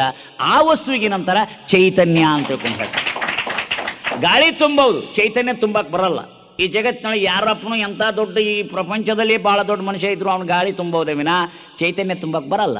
ಆದ್ದರಿಂದ ಆ ಚೈತನ್ಯಕ್ಕೆ ಏನಂತಾರಂದರೆ ಅದು ಪರಮಾತ್ಮನ ಒಂದು ಚಿದಂಶಿಕ ಅಂತನ್ನುವಂಥ ಮಾತನ್ನು ಹೇಳ್ತಾರೆ. ಆದ್ದರಿಂದ ಆತ್ಮತತ್ವ ಐತಿ ಅಂತಕ್ಕಂಥ ಮಾತನ್ನು ನಾವು ನಂಬಬೇಕು ಮತ್ತು ನಾವು ಅದನ್ನು ಒಪ್ಪಬೇಕಾಗ್ತದೆ. ಇಲ್ಲದುದನ್ನು ಇಲ್ಲದ್ದು ಹೇಗೆ ಅರಿಯಬಲ್ಲದು? ಅಸತ್ತನ್ನು ಸತ್ ಮಾತ್ರ ಅರಿಯಬಲ್ಲದು. ಎಂದೆಂದೂ ಇಲ್ಲದುದು ಇಲ್ಲವೆಂದು ಹೇಗೆ ತಿಳಿಯಲು ಸಾಧ್ಯ? ಒಮ್ಮೆ ಇದ್ದು ಇನ್ನೊಮ್ಮೆ ಇಲ್ಲದುದನ್ನು ತಿಳಿಯಬಹುದು. ಇಲ್ಲಿ ಇದ್ದು ಅಲ್ಲಿ ಇಲ್ಲದುದನ್ನು ತಿಳಿಯಬಹುದು. ಯಾವುದು ತಿಳಿಯುವುದೋ ಅದು ಇರುವುದು, ಇರಲೇಬೇಕು. ಯಾವುದು ಇದ್ದು ಅರಿಯುವುದೋ ಅದು ಆನಂದ ಹೊಂದುವುದು. ಈ ಅರಿವು ಆನಂದ ಯಾವ ಸತ್ತಾದಲ್ಲಿ ಹಾಸುವಕ್ಕಾಗಿ ಸ್ವರೂಪವಾಗಿರುವವೋ ಅದುವೇ ಆತ್ಮ ಅಥವಾ ಚೈತನ್ಯ ಅಂತ ತಿಳ್ಕೊಂಡು ಹೇಳ್ತಾರೆ. ಈಗ ನಾವು ಕೇಳ್ಬೋದು, ಏನು ಕೇಳ್ಬೋದಪ್ಪ ಅಂತಂದ್ರೆ, ನನ್ನ ಬಾಯೊಳಗೆ ನಾಲಿಗೆ ಅದ ಅಂತೀನಿ, ನೀವೇನಂತೀರಿ? ಹೌದ್ರಿ ಅದ ಅಂತೀರಿ. ನನ್ನ ಬಾಯೊಳಗೆ ನಾಲಿಗೆ ಇಲ್ಲ ಅಂತೀನಿ, ಅವಾಗ ನೀವೇನಂತೀರಿ? ಇದೇ ಅಂತೀರಿ. ನನ್ನ ಬಾಯಿ ನಾಲಿಗೆ ಅದಂದ್ರೂ ಅದಂತೀರಿ, ಇಲ್ಲಂದ್ರೂ ಅದಂತೀರಿ, ಹೌದಾ? ಹಾಗೆ ದೇವ್ರು ಅದಾನಂದ್ರೂ ಅದಾನ, ದೇವ್ರು ಇಲ್ಲಂದ್ರೂ ಅದಾನ. ಈಗ ನಾನು ಅದೀನಿ ಅಂದ್ರೆ ಅದೀನಿ ಅಂತೀರಿ. ಈಗ ನಾ ಸತ್ತೀನಪ್ಪ ಅಂತೀನಿ, ನೀವೇನಂತೀರಿ? ನಾ ಸತ್ತೀನಿ ಅಂದ್ರೂ ಸಹಿತ ಇದೀನಿ ಅಂತೆ ಅರ್ಥ. ಹಾಗೆ ದೇವ್ರು ಅದಾನಂದ್ರೂ ಅದಾನ, ದೇವ್ರು ಇಲ್ಲಂದ್ರೂ ಅದಾನ. ಯಾವುದು ದೇವ್ರು ಇಲ್ಲ ಇಲ್ಲ ಇಲ್ಲ ಇಲ್ಲ ಅಂತ ಹೇಳ್ಬೇಕಾದ್ರೆ ಯಾವುದ್ರಿಂದ ಅದ ಅಂತ ಒಪ್ಪಬೇಕು. ಯಾವುದು ಅದ, ಯಾವುದು ಹಿಂದೂ ಅದ, ಯಾವುದು ಹಿಂದೂ ಅದ, ಯಾವುದು ಮುಂದೂ ಅದ, ಯಾವುದು ಎಂದೆಂದಿಗೂ ಅದ, ಅದಕ್ಕೇನಂತಾರ? ದೇವರು ಅಂತ ತಿಳ್ಕೊಂಡು ಹೇಳ್ತಾರೆ. ನೀನು ತಿಳ್ಕೊಬೇಕು. ಅದಕ್ಕೊಂದು ನಿಮಗೊಂದು ಮೋಜಿನ ಕತೆ ಹೇಳ್ತೀನಿ ಬೇಕಾದ್ರೆ. ಒಬ್ಬ ಶಂಕರಪ್ಪ ಸಾವುಕಾರ ಇದ್ದ ಊರಾಗ. ಅವನೊಬ್ಬನೇ ಶಿವಾನುಭವಿ, ಅಧ್ಯಾತ್ಮ ಜೀವಿ, ದೇವರನ್ನು ನಂಬ. ಊರೆಲ್ಲ ಕುಗ್ರಾಮ. ಅಲ್ಲಿ ಯಾರ್ಯಾರ್ಯಾರ್ಯಾರು ದೇವರನ್ನು ಒಪ್ಪವರಲ್ಲ, ಪೂಜೆ ಪುನಸ್ಕಾರ ನಂಬಿಕೆ ಇಲ್ಲ, ಯಾರೋ ಅದರಲ್ಲಿ ಆಸಕ್ತಿ ಇಲ್ಲದಂಥವ್ರು ಎಲ್ಲ ಜನ ನಾಸ್ತಿಕರದ ಒಂದು ಟೋಳಿ. ಅವರೆಲ್ಲರೂ ಕೂಡಿ ಏನು ಮಾಡಿದರು ಅಂದ್ರೆ ಪಂಚಾಯತಿ ಕರೆದು ಒಂದು ಕಾನ್ಫರೆನ್ಸ್ ಮಾಡಿದರು. ಏನು ಮಾಡಿದ್ರಪ್ಪ ಅಂತಂದ್ರೆ, ಇವು ಶಂಕರಪ್ಪ ಸಾವುಕಾರ ಸತ್ತಾನ ಅಂತ ಒಂದು ಠರಾವ್ ನಿರ್ಣಯ ಮಾಡಿ, ಒಂದು ಠರಾವ್ ಪಾಸ್ ಮಾಡಿದ್ರು. ಏನು ಮಾಡಿದರು? ಸತ್ತಾನ ಅಂತ. ಆಮೇಲೆ ಏನು ಮಾಡಿದರು? ಅವನನ್ನು ತೊಗೊಂಡು ನೋಡ್ರಿ, ಠರಾವ್ ಪಾಸ್ ಮಾಡಿದ್ರೆ ಅದು ಒಯ್ಬೇಕಲ್ಲ, ಏನು ಸಮಾಧಿ ಮಾಡೋಕೆ ಒಯ್ಬೇಕು ಸ್ಮಶಾನಕ್ಕೆ. ನಮ್ಮಲ್ಲಿ ಒಂದು ವಿಚಿತ್ರವಾಗಿರ್ತಕ್ಕಂಥ ಕೈವಲ್ಯ ಅಂತ ಇರ್ತತೆ. ಆ ಕೈವಲ್ಯಗಳು ಕೂಡಿಸ್ತಾರೆ, ಗೊತ್ತತ್ತ? ನಿಮ್ಗೇನು ಗೊತ್ತು? ನಾನು ಕೂತು ನೋಡಿ ಹುಡುಗರಿದ್ದಾಗ ತಿಳಿತಾ? ಅದು ಯಾಕಂದರೆ ಅದ್ರ ಕೂತ್ರಿ ಏನು ಅನುಭವ ಆಕೈತೆ ಅಂತ ನಾನು ನೀವು ನಾಳೆ ಕೂಡ್ಸಕ್ಕೆ ಗೊತ್ತಂಗೆ ಆಕೈತೆ. ಅವಾಗ ಈಗ ಕೂತು ನೋಡ್ಬಿಟ್ಟಿದ್ದೀನಿ. ನಾ ಹುಡುಗಿದ್ದಾಗ ಕೂತಿದ್ದೆ, ಮುಂದೊಂದು ಬೆಣಿತಾರೆ ಹಿಂಗೆ ಮಾಡಬಾರ್ದಂತ. ಅದಕ್ಕಾಗಿ ಏನು ಮಾಡಿದ್ರು, ಅವನನ್ನು ಹಂಗೆ ಕೂಡಿಸಿದ್ರು, ಊಸ್ಕೋತ ಬಾರ್ಸೋದು ಕರ್ಕೊಂಡು ಹೊಂಟ್ರು, ಕುಣಿದಾಡ್ಕೋತ ಕರ್ಕೊಂಡು ಹೊಂಟ್ರು. ಆಮೇಲೆ ಅವಂದ, ಎಲ್ಲೋ ಐತಿರಪ್ಪ, ನೀವು ಸತ್ಯವಂತ ಠರಾ ಪಾಸ್ ಮಾಡಿದ್ರೆ ಅದಕ್ಕಾಗಿ ನೀವು ಸ್ಮಶಾನಕ್ಕೆ ಕೂಳಾಕೊಂಡಿದ್ದೀವಿ ಅಂದರು. ಮಾರ ಹೆಂಗೆ ಮಾಡಬೇಡ್ರಪ್ಪ, ಗೌಡ್ರ ಹತ್ರ ಕರ್ಕೊಂಡು ಹೋಗ್ರಿ ಅಂದರು. ಆಮೇಲೆ ಏನು ಮಾಡಿದ್ರು? ಗೌಡ್ರ ಹತ್ರ ಕರ್ಕೊಂಡು ಹೋದ್ರು. ಅವಾಗ ಗೌಡ್ರು ಏನು ತಕರಾರು ನಿಮ್ಮದೊಂದು? ನೋಡ್ರಿ, ನಾವು ಸತ್ತಾನ ಅಂತ ತಿಳ್ಕೊಂಡು ಎಲ್ಲರೂ ಠರಾ ಪಾಸ್ ಮಾಡಿದ್ದೀವಿ, ಅಷ್ಟ್ರು ಅದ್ರಾಗೆ ಅವಿರೋಧವಾಗಿ ಠರಾ ಪಾಸ್ ಮಾಡಿದ್ವಿ ಅಂತ ತಿಳ್ಕೊಂಡು ಹೇಳಿದ್ರು. ಆಗ ನಾನು ಹಂಗಾರೆ ಕೇಳ್ತೀನಿ, ನೋಡಪ್ಪ, ಇವರು ಶಂಕರಪ್ಪ ಸಾವುಕಾರ ಸತ್ತಾರ ತಿಳ್ಕೊಂಡು ಯಾರು ಹೇಳ್ತೀರಿ? ಕೈ ಎತ್ತರಿ ಅನ್ನೋ. ಅವು ಅಲ್ಲಿ ಬಂದಿರೋರು ಅಷ್ಟ್ರು ಕೈ ಎತ್ತರು. ಸತ್ತಿಲ್ಲ ಅಂತ ಯಾರು ಕೈ ಎತ್ತಿರಿ ಅಂದ್ರೆ ಆವಾಗ ಶಂಕರಪ್ಪ ಒಬ್ಬನೇ ಕೈ ಎತ್ತಿದ. ಆವಾಗ ಅವನು ನಿರ್ಣಯ ಮಾಡಿದ, ಡೆಮಾಕ್ರಸಿ ಅಂದರೆ ಪ್ರಜಾಪ್ರಭುತ್ವ ಅಂದ್ರೆ ಹಳ್ಳಿಯಿಂದ ತಿಳಿಯವರಿಗೆ ಬಹುಸಂಖ್ಯಾತರು ಏನು ಅಭಿಪ್ರಾಯ ಪಡ್ತಾರೋ ಆ ಪ್ರಕಾರವಾಗಿ ನಾವು ಕಾಯ್ದೆ ಮಾಡಬೇಕು, ಜಜ್ಮೆಂಟ್ ಕೊಡಬೇಕು ಅಂತ ಐತಿ. ಆದ್ದರಿಂದ ಎಲ್ಲರೂ ಹೇಳುವ ಕಾರಣ ಶಂಕರಪ್ಪ ಒಬ್ಬನೇ ಮಾತ್ರ ಸತ್ತಿಲ್ಲ ಅಂತ ಹೇಳುವ ಕಾರಣ, ಆದ್ದರಿಂದ ಇವ್ರನ್ನ ಒಯ್ದು ಹೂಳ್ರಿ ಅಂತಂದ್ರೆ ಅಂಥದ್ದು ಇದು ಇಂಡಿಯನ್ ಡೆಮಾಕ್ರಸಿ ಇದು ಅಲ್ಲ. ಒಟ್ಟರು ಹೇಳಿದ್ರೆ ಏನು, ಆ ವ್ಯಕ್ತಿ ಹೇಳ್ತಾನಲ್ಲ ನಾ ಸತ್ತಿಲ್ಲ ಅಂತ ಹೇಳ್ತಾನೆ, ಅದು ಒಂದೇ ಕಾರಣ ಸಾಕು. ಹಾಗೆ ದೇವ್ರು ಇಲ್ಲ ಇಲ್ಲ ಇಲ್ಲ ಅಂತ ಹೇಳಿದ್ರು ಸಹಿತ ದೇವ್ರು ಅಂತಕ್ಕಂಥದ್ದು ಅದ. ಯಾಕಂದ್ರೆ ಅದ ಯಾವುದು ಅದ, ಯಾವುದು ಅರಿತದ, ಯಾವುದು ತಿಳಿತದ, ಅದಕ್ಕೆ ದೇವ್ರು ಅನ್ನೋದು, ಅದಕ್ಕೆ ಚೈತನ್ಯ ಅನ್ನೋದು. ಈಗ ನಾ ಪ್ರವಚನ ಹೇಳ್ತೀನಿ, ನೀವು ಕೇಳ್ತೀರಿ, ನಿಮ್ಗೆ ಕೇಳ್ತೀರಿ, ಖುಷಿ ಪಡ್ತೀರಿ, ಆನಂದ ಪಡ್ತೀರಿ. ಯಾಕೆ ಆನಂದ ಪಡ್ತೀರಿ? ಅರಿತೀರಿ ಅಂತ ಆನಂದ ಪಡ್ತೀರಿ. ಈಗ ಲೌಡ್ ಸ್ಪೀಕರ್ ನನ್ನ ಮುಂದೆ ಕೂತೈತೆ ನೋಡಿದ್ದು, ಅದು ನನಗಿಂತ ಸಮೀಪದ ನನ್ನ ಶಬ್ದವನ್ನು ದೊಡ್ಡದು ಮಾಡ್ತೈತಿ. ನನ್ನ ಪುಸ್ತಕ ಐತಿ, ಆದರೂ ಸಹಿತ ಈ ಪೇಪರ್ ಇಟ್ಟದು ಇದು ಅರಿತೈತೇನ? ಇಲ್ಲ. ಇದಕ್ಕೆ ಆನಂದ ಐತೇನ? ಇಲ್ಲ. ಗುರುಗಳು ನಾನು ಮುಟ್ಟಿರಂತ ಖುಷಿ ಇಲ್ಲ ಇದಕ್ಕೆ. ಈಗ ಇದು ಐತಿ, ಇಲ್ಲಿ ನನ್ನ ಬೆಳಕಿನೊಳಗೆ ಇವರೆಲ್ಲ ಪ್ರವಚನ ಮಾಡ್ತಾರೆ ಅಂತ ತಿಳ್ಕೊಂಡು ಅದಕ್ಕೆ ಸ್ವಯಂ ಪ್ರಜ್ಞೆ ಅದೇನು? ಇಲ್ಲ. ಆದ್ದರಿಂದ ಜಡ ಅಂದ್ರೆ ಏನು, ಚೇತನ ಅನ್ನೋದು ತಿಳ್ಕೋಬೇಕು. ಯಾವುದಕ್ಕೆ ಅರಿವಿಲ್ಲ, ಆನಂದ ಇಲ್ಲ, ಅದು ಜಡ. ಯಾವುದಕ್ಕೆ ಅರಿವದ, ಯಾವುದಕ್ಕೆ ಆನಂದದ, ಅದು ಚೇತನ. ದೇವರಿಲ್ಲ ಅಂತ ಹೇಳ್ತಾರಲ್ಲ, ಹುಚ್ಚಿರಿಸೋಂತೆ. ದೇವ್ರು ಇಲ್ಲ ಅಂದ್ರೆ ಅವ್ರು ವಿಚಾರ ಮಾಡ್ತಾರಲ್ಲ, ವಿಚಾರ ಮಾಡಬೇಕಾದ್ರೆ ಕಾರಣ ಯಾವುದು ಅಂದ್ರೆ ಚೇತನವೇ ಕಾರಣ. ಆದ್ದರಿಂದ ನಾಲಿಗೆ ಇಲ್ಲ ಅಂದ್ರೆ ಹೆಂಗೆ ನಾಲಿಗೆ ಅದ, ಚೇತನ ಇಲ್ಲ ಅಂದ್ರೂ ಚೇತನ ಅದ. ಆದ್ದರಿಂದ ಚೇತನ ಇಲ್ಲ ಅಂತ ಹೇಳ್ತಕ್ಕಂಥದ್ದು ಮೂರ್ಖರ ಸಂತೆ ಅನ್ನೋದು ನಾವು ತಿಳ್ಕೊಬೇಕು. ಇದಕ್ಕೆ ಒಂದು ಸುಂದರವಾಗಿರ್ತಕ್ಕಂಥ ಒಂದು ಭಾಳ ಬ್ಯೂಟಿಫುಲ್ ಒಂದು ಉದಾಹರಣೆ ಬರ್ತದೆ. ಇಬ್ಬರು ಗಂಡ ಹೆಂಡ್ತಿ ಇದ್ರು, ಇಬ್ಬರು ಪ್ರೊಫೆಸರ್ ಇದ್ದರು, MSc MA ಇಬ್ಬರು ಮಾಡಿದ್ರು, ಇಬ್ಬರು ಲೆಕ್ಚರರ್ಸ್ ಇದ್ದರು, ಕಾಲೇಜ್ ಪ್ರಾಧ್ಯಾಪಕರಿದ್ದರು. ಅವರು ಭಾಳ ಒಳ್ಳೆಯವರಿದ್ರು. ಒಬ್ಬ ಅವನು ಒಳ್ಳೆ ಕವಿ ಇದ್ದ, ಆಕೆ ಸಂಗೀತಗಾರ. ಇಬ್ಬರು ಲವ್ ಮಾಡ್ಕೊಂಡ್ರೆ, ಲಗ್ನ ಲವ್ ಮ್ಯಾರೇಜ್ ಮಾಡ್ಕೊಂಡು ಲಗ್ನ ಮಾಡ್ಕೊಂಡು ಎಲ್ಲೋ ಆದರು ಅಂದರೆ ಗೋವಾಕ್ಕೆ ಹೋದ್ರು. ಗೋವಾದ ಬೀಚಿನೊಳಗೆ ಸ್ವಲ್ಪ ವಿಹಾರ ಮಾಡಬೇಕು ಅಂತ ತಿಳ್ಕೊಂಡು ಒಂದು ಸಣ್ಣದು ಬೋಟ್ ತಗೊಂಡು ಸಮುದ್ರದಾಗ ಈಗ ಸುತ್ತ ಅಂಥ ಪ್ರಸಂಗದೊಳಗೆ ಅವನು ಸಮುದ್ರದ ಬಗ್ಗೆ ಒಂದು ಉತ್ತಮವಾದಂಥ ಸುಂದರವಾದ ಕವನ ಬರೆದಿದ್ದ. ಯಾರೋ ಗಂಡ. ಈಕೆ ಹಾಡ್ತಾ ಇದ್ಲು, ಆ ಸಮುದ್ರ ಹೆಂಗಿರ್ತದೆ, ಅದು ಘನಗಂಭೀರವಾಗಿರ್ತದೆ, ಅಲೆಗಳು ಹಂಗಿರ್ತವೆ, ಅದು ಭಾಳ ವಿಶಾಲವಾಗಿರ್ತದೆ, ಹಾಗೆ ಹೀಗೆಲ್ಲ ಹಾಡ್ತಾ ಇದ್ವು. ಅಕ್ಕಪಕ್ಕದಲ್ಲಿ ಮೀನುಗಳೆಲ್ಲ ಓಡಾಡ್ತಿದ್ವಲ್ಲ, ಒಂದು ತಾಯಿ ಮೀನು, ಒಂದು ಮರಿ ಮೀನು, ಎರಡು ಕೇಳಿಸ್ಕೊಂಡು. ಆವಾಗ ಮರಿ ಮೀನು ಅಂತದ, ಅಮ್ಮ ಸಮುದ್ರ ಅಂತ ಇರ್ತದಂತೆ, ಭಾಳ ವಿಶಾಲವಾಗಿರ್ತದಂತೆ, ಘನಗಂಭೀರವಾಗಿರ್ತವಂತೆ, ಅದ್ರ ತೆರೆಗಳು ಭಾಳ ಚಂದ ಇರ್ತಾವಂತ. ಅಮ್ಮ ಸಮುದ್ರ ಅಂದ್ರೆ ಎಲ್ಲೇ ಅದ ಅಂತ ಮರಿ ಮೀನ ತಾಯಿ ಮೀನಿಗೆ ಕೇಳಿತು. ಆವಾಗ ತಾಯಿ ಮೀನು ಹೇಳ್ತದ, ಮಗೋ ನೀನು ಎಲ್ಲಿ ಹುಟ್ಟಿದೀಯಾ, ಎಲ್ಲಿ ನೀ ಬೆಳೆದಿದೀಯಾ, ಎಲ್ಲಿ ಒಂದು ಕ್ಷಣ ನೀನು ಇದನ್ನು ಬಿಟ್ಟಿರೋಕ್ಕಾಗಲ್ಲ, ಅದೇ ನೋಡ ಸಮುದ್ರ. ಹಂಗಾರೆ ಎಲ್ಲದು ತೋರಿಸು ಅಂತ. ಹಂಗೆ ಮರಿ ಮೀನ ಎಲ್ಲೇ ಅದ ಸಮುದ್ರ ಅಂತ ತೋರಿಸು ಅಂತ ಹೇಳಿದ್ರೆ ತಾಯಿ ಮೀನು ಹೆಂಗೆ ಹೇಳ್ತದೋ, ಹಾಗೆ ನಾಸ್ತಿಕ್ ಅನ್ನೋ ಮರಿ ಮೀನುಗಳು ನಮಗೆ ಕೇಳ್ತಾವೆ ದೇವ್ರಂದ್ರೆ ಎಲ್ಲಿ ಅದ ಅಂತ. ಎಲ್ಲಿ ನೀ ಹುಟ್ಟಿಯ, ಎಲ್ಲಿ ನೀ ಬೆಳಿತೀಯ, ಯಾವುದನ್ನು ಬಿಟ್ಟು ಒಂದು ಕ್ಷಣ ನೀ ಇರಕ್ಕೆ ಬರೋದಿಲ್ಲ, ಅದೇ ದೇವರು ಅಂತ ತಿಳ್ಕೊಂಡು ಹೇಳ್ತಕ್ಕಂಥದ್ದು. ಅದಕ್ಕಾಗಿ ಮುಂದೇನು ಮಾಡಿದ್ರು ಅವರು, ಇಲ್ಲಿ ಬಂದರು. ಎಲ್ಲಿ ಬಂದರು? ಊಟಿಗೆ ಬಂದರು. ಊಟಿಗೆ ಬಂದು ಅಲ್ಲಿ ದೊಡ್ಡ ಬೆಟ್ಟ ಅಂತ ಐತಿ. ದೊಡ್ಡ ಬೆಟ್ಟದಲ್ಲಿ ದೊಡ್ಡ ಒಂದು ಸುಂದರವಾಗಿರ್ತಕ್ಕಂಥ ಗಿಡ ಅದ. ಆ ಗಿಡದ ಕೆಳಗೆ ಶಿಲಾಸನ ಅದ. ಆ ಶಿಲಾಸನ ಮೇಲೆ ಇಬ್ಬರು ಬಂದು ಕುಳಿತುಕೊಂಡು ಆಕಾಶದ ಬಗ್ಗೆ ಅವ್ನು ಕವನ ಬರೆದಿದ್ದ ಗಂಡ. ಈಗೇನು ಮಾಡ್ತಿಲ್ಲ, ಆಕಾಶದ ಬಗ್ಗೆ ಹಾಡ್ತಾ ಇದ್ಲು. ಅದು ಅನಾದಿ ಇರ್ತದೆ, ಅನಂತವಾಗಿರ್ತದೆ, ನಿರಾಕಾರವಾಗಿರ್ತದೆ, ಅದು ಭಾಳ ವಿಶಾಲವಾಗಿರ್ತದೆ, ಘನಗಂಭೀರವಾಗಿರ್ತದೆ ಅಂತ ಆಕಾಶದ ಬಗ್ಗೆ ವರ್ಣನೆ ಮಾಡ್ತಾ ಇದ್ದು ಆಕೆ ಹಾಡ್ತಾ ಇದ್ಲು.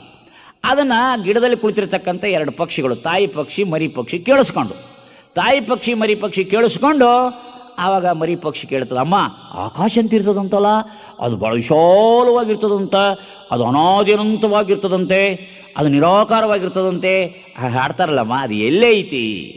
ಆವಾಗ ತಾಯಿ ಪಕ್ಷಿ ಹೇಳ್ತದೆ ಮರಿ ಪಕ್ಷಿಗೆ, ಮಗು ನೀನು ಎಲ್ಲಿ ಹುಟ್ಟಿದೀಯ, ಎಲ್ಲಿ ನೀನು ಹಾರಾಡ್ತೀಯ, ಎಲ್ಲಿ ನೀನು ಓಡಾಡ್ತೀಯ, ಎಲ್ಲಿ ನೀನು ಬೆಳಿತೀಯ, ಯಾವುದನ್ನು ಬಿಟ್ಟು ಒಂದು ಕ್ಷಣ ನೀನು ಇರೋಕ್ಕಾಗೋದಿಲ್ಲ, ಆಕಾಶ ಬಿಟ್ಟು ಹೋಗೋಕ್ಕಾಗಲ್ಲ, ಅದೇ ನೋಡು ಆಕಾಶ ಅಂತ. ಹಂಗಾರೆ ಎಲ್ಲೇ ತೋರಿಸು ಅಂತ. ಹಾಗೆ ಈ ಮರಿ ಪಕ್ಷಿಗಳಂತೆ ಮರಿ ನಾಸ್ತಿಕರು ನಮ್ಗೆ ಕೇಳ್ತಿರ್ತಾರೆ. ಏನು ಕೇಳ್ತಾರೆ? ದೇವ್ರಂದ್ರೆ ಎಲ್ಲದ ತೋರಿಸು, ನೀನು ಎಲ್ಲಿ ಹುಟ್ಟಿದೀಯಾ, ಎಲ್ಲಿ ನೀನು ಬೆಳಿತೀಯ, ಯಾವುದ ಆಧಾರದಿಂದ ಈ ಪ್ರಪಂಚವೂ ಎಲ್ಲ ನಡೀತದೆ, ಯಾವುದನ್ನು ಬಿಟ್ಟು ಈ ಜಗತ್ತವೇ ಸಾಧ್ಯವಿಲ್ಲ, ಅದಕ್ಕೇನಂತಾರೆ ಆ ದೇವರು ಅನ್ನುವಂಥ ಮಾತನ್ನು ಹೇಳ್ತಾರೆ. ಆದ್ದರಿಂದ ದೇವ್ರಂತಕ್ಕಂಥ ವಸ್ತುವನ್ನು ಇಲ್ಲ ಅಂತ ತಿಳ್ಕೊಂಡು ಹೇಳಿಕ್ಕೆ ಬರೋಲ್ಲ. ದೇವ್ರಂತಕ್ಕಂಥ ವಸ್ತು ಅದು ಅದ.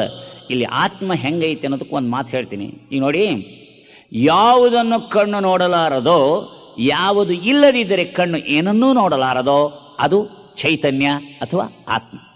ಯಾವುದನ್ನು ಕೈ ಮುಟ್ಟಲಾರದೋ, ಯಾವುದು ಇಲ್ಲದಿದ್ದರೆ ಕೈ ಏನನ್ನೂ ಮುಟ್ಟಲಾರದೋ. ಈಗ ಸತ್ತಿರ್ತಾರೆ, ಅವ್ರು ಒಂದು ಅಳ್ತಿರ್ತಾರೆ, ಆ ಸತ್ತು ಮನುಷ್ಯ ಏನಾರ ಅವನ್ನೆಲ್ಲರೂ ಮುಟ್ತಿರ್ತಾರೆ. ಇನ್ನು ಸತ್ತವ, ಅಯ್ಯೋ ನನ್ನ ಹೆಂಡ್ತಿ ಏನು ಚಂದ ಅಳ್ತಾಳ, ನನ್ನ ಮಗಳು ಏನು ಚಂದ ಅಳ್ತಾಳ ಅಂತ ತಿಳ್ಕೊಂಡು ಅವ್ನು ನೋಡ್ತಾನ, ಏನು ಮುಟ್ಟತಾನ? ಇಲ್ಲ. ಆದ್ದರಿಂದ ಯಾವುದನ್ನು ಕೈ ಮುಟ್ಟಲಾರದೋ, ಯಾವುದು ಇಲ್ಲದಿದ್ದರೆ ಕೈ ಏನನ್ನೂ ಮುಟ್ಟಲಾರದೋ ಅದಕ್ಕೇನಂತಾರೆ? ಆತ್ಮ ಅಂತಾರೆ. ಯಾವುದನ್ನು ಇಂದ್ರಿಯಗಳು ಅರಿಯಲಾರವೋ, ಯಾವುದು ಇಲ್ಲದಿದ್ದರೆ ಇಂದ್ರಿಯಗಳು ಏನೇನೂ ಸಂವೇದಿಸಲಾರವೋ ಅದು ಆತ್ಮ ಅಂತಾರೆ. ಯಾವುದನ್ನು ಮನಸ್ಸು ಅರಿಯಲಾರದೋ, ಯಾವುದು ಇಲ್ಲದಿದ್ದರೆ ಮನಸ್ಸು ಏನನ್ನೂ ಅರಿಯಲಾರದೋ ಅದಕ್ಕೇನಂತಾರೆ ಆತ್ಮ ಅಂತ ಹೇಳ್ತಾನು, ಚೈತನ್ಯ ಅಂತ ಹೇಳ್ತಾರೆ. ಆದ್ದರಿಂದ ಯಾವುದು ಅದ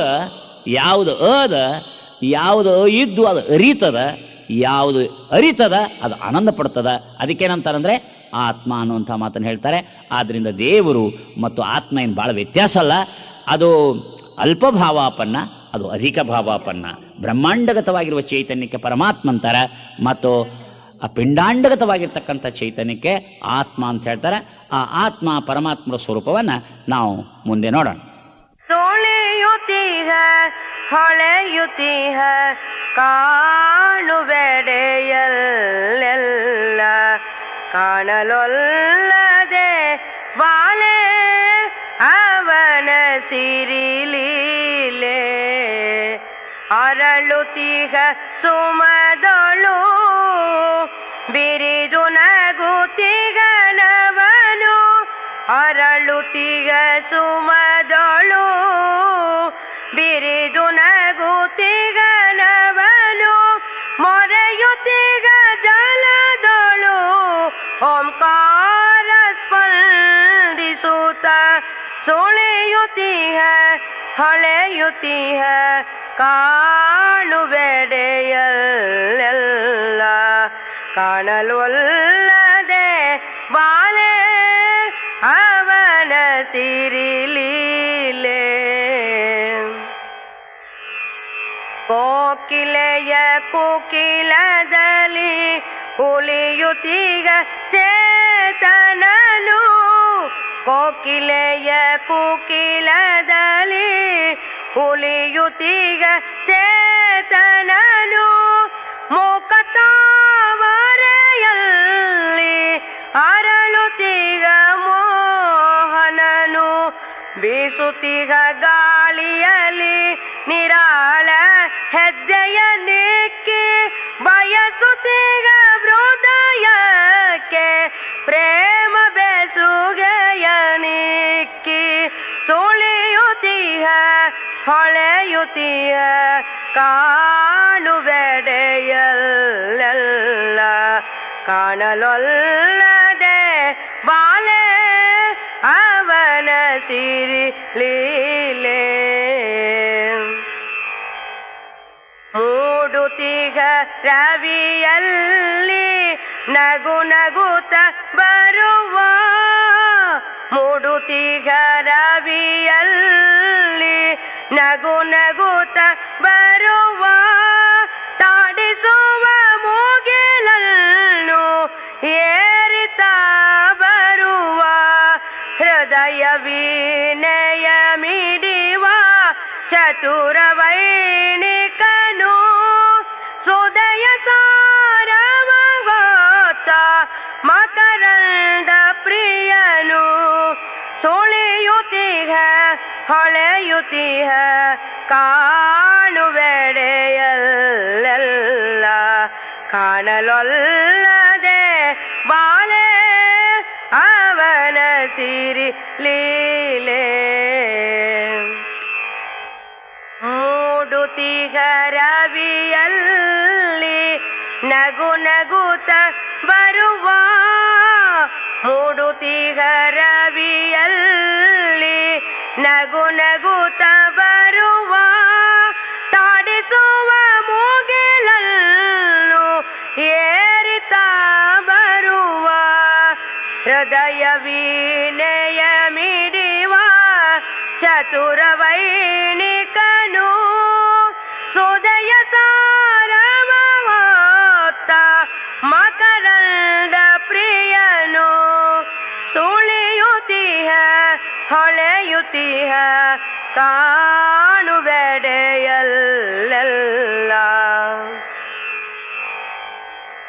ಗುಯ್ಗುಡುವ ಭ್ರಮರ ದನಿಯಲಿ ಕೇಳದೋ ಓಂಕಾರ ಗುಯ್ಗುಡುವ ಭ್ರಮರ ದನಿಯಲಿ ಕೇಳದೋ ಓಂಕಾರ ಸುಯ್ಗುಡುವ ಗಾಳಿಯ ನಡಿಗೆಯಲಿ ಶ್ರೀಕಾರ ಶುಭಕಾರ ಹೃದಯ ಬಟ್ಟೆಯ ಮೇಲೆ ನೋಡವನ ಹೆಜ್ಜೆ ಹೃದಯ ಬಟ್ಟೆಯ ಮೇಲೆ, ನೋಡವನ ಹೆಜ್ಜೆ ಕಂಡರೆ ಕಾಣದೋ ಬೇರಾಗದ ಪುಗೆ, ಸುಳಿಯುತ್ತೀಹ ಹೊಳೆಯುತ್ತೀಹ ಕಾಣುವೆಡೆಯಲ್ಲೆಲ್ಲ.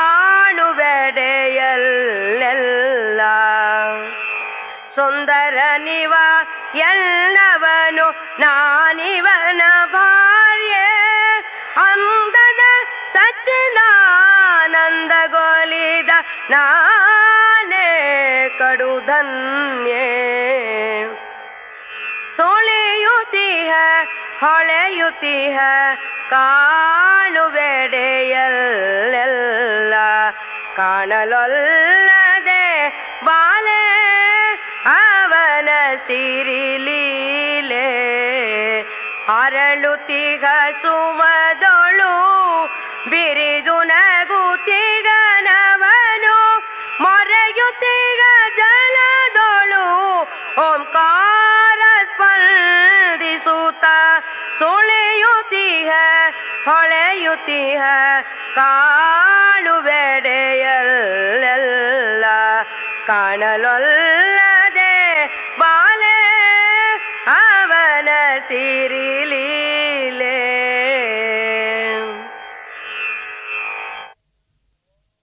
ಓಂ ಶ್ರೀ ಗುರು ಬಸವಲಿಂಗಾಯ ನಮಃ. ಶರಣ ಬಂಧುಗಳೇ, ತಮ್ಮೆಲ್ಲರಿಗೆ ಶರಣು ಶರಣಾರ್ಥಿ. ತಾವು ಈವರೆಗೆ ಅಪೂರ್ವ ವಾಗ್ಮಿಗಳು, ಕ್ರಾಂತಿಕಾರಕ ಧರ್ಮ ಪ್ರಸಾರಕರು, ವಿಶ್ವಧರ್ಮ ಪ್ರವಚನಕಾರರು, ಧಾರವಾಡದ ಜಗನ್ಮಾತಾ ಅಕ್ಕಮಹಾದೇವಿ ಪೀಠದ ಸಂಸ್ಥಾಪಕರು, ಬೆಂಗಳೂರಿನ ವಿಶ್ವ ಕಲ್ಯಾಣ ಮಿಷನ್ ಚೇರ್ಮನ್ನರು, ಕೂಡಲ ಸಂಗಮದ ಬಸವಧರ್ಮ ಪೀಠಾಧ್ಯಕ್ಷರು ಆದ ಪ್ರವಚನ ಪಿತಾಮಹ ಪೂಜ್ಯ ಶ್ರೀ ಶ್ರೀ ಸದ್ಗುರು ಲಿಂಗಾನಂದ ಮಹಾಸ್ವಾಮಿಗಳವರ ಪ್ರವಚನವನ್ನು ಕೇಳಿದ್ದೀರಿ. ಕೂಡಲ ಸಂಗಮದ ಬಸವಧರ್ಮ ಪೀಠದ ವಿವಿಧ ಯೋಜನೆಗಳಿಗೆ ಜನರಿಂದ ಕಾಣಿಕೆಯನ್ನು ಸಂಗ್ರಹಿಸಲು ಪೂಜ್ಯರು ಈ ಧ್ವನಿ ಸುರುಳಿಗಳನ್ನು ಮಾಡಲು ಒಪ್ಪಿಗೆ ನೀಡಿದ್ದಾರೆ. ಆದ್ದರಿಂದ ತಾವು ಉದಾರ ಮನಸ್ಸಿನಿಂದ ನಿಮ್ಮ ಭಕ್ತಿಪೂರ್ವಕವಾದ ಕಾಣಿಕೆಯನ್ನು ನಾವು ಸೂಚಿಸುವ ವಿಳಾಸಕ್ಕೆ ಕಳಿಸಿಕೊಡಬೇಕಾಗಿ ಕೋರುತ್ತೇವೆ.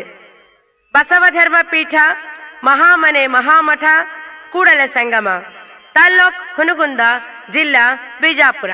ಇನ್ನೊಮ್ಮೆ ಕೇಳಿ: ಬಸವಧರ್ಮ ಪೀಠ, ಮಹಾಮನೆ ಮಹಾಮಠ, ಕೂಡಲ ಸಂಗಮ, ತಾಲ್ಲೂಕು ಹುನಗುಂದ, ಜಿಲ್ಲಾ ಬಿಜಾಪುರ. ವಿಶ್ವಗುರು ಮಂತ್ರಪುರುಷ ಬಸವಣ್ಣನವರು ತಮಗೆಲ್ಲ ಆಯುರಾರೋಗ್ಯ ಭಾಗ್ಯ ಸಕಲ ಸಂಪದವನ್ನು ನೀಡಲೆಂದು ಹೃತ್ಪೂರ್ವಕವಾಗಿ ಹಾರೈಸುತ್ತೇವೆ. ಜೈ ಗುರು ಬಸವೇಶ, ಹರ ಹರ ಮಹಾದೇವ್. ವಿಶ್ವಗುರು ಬಸವೇಶ್ವರ ಮಹಾರಾಜ್ ಕಿ ಜೈ.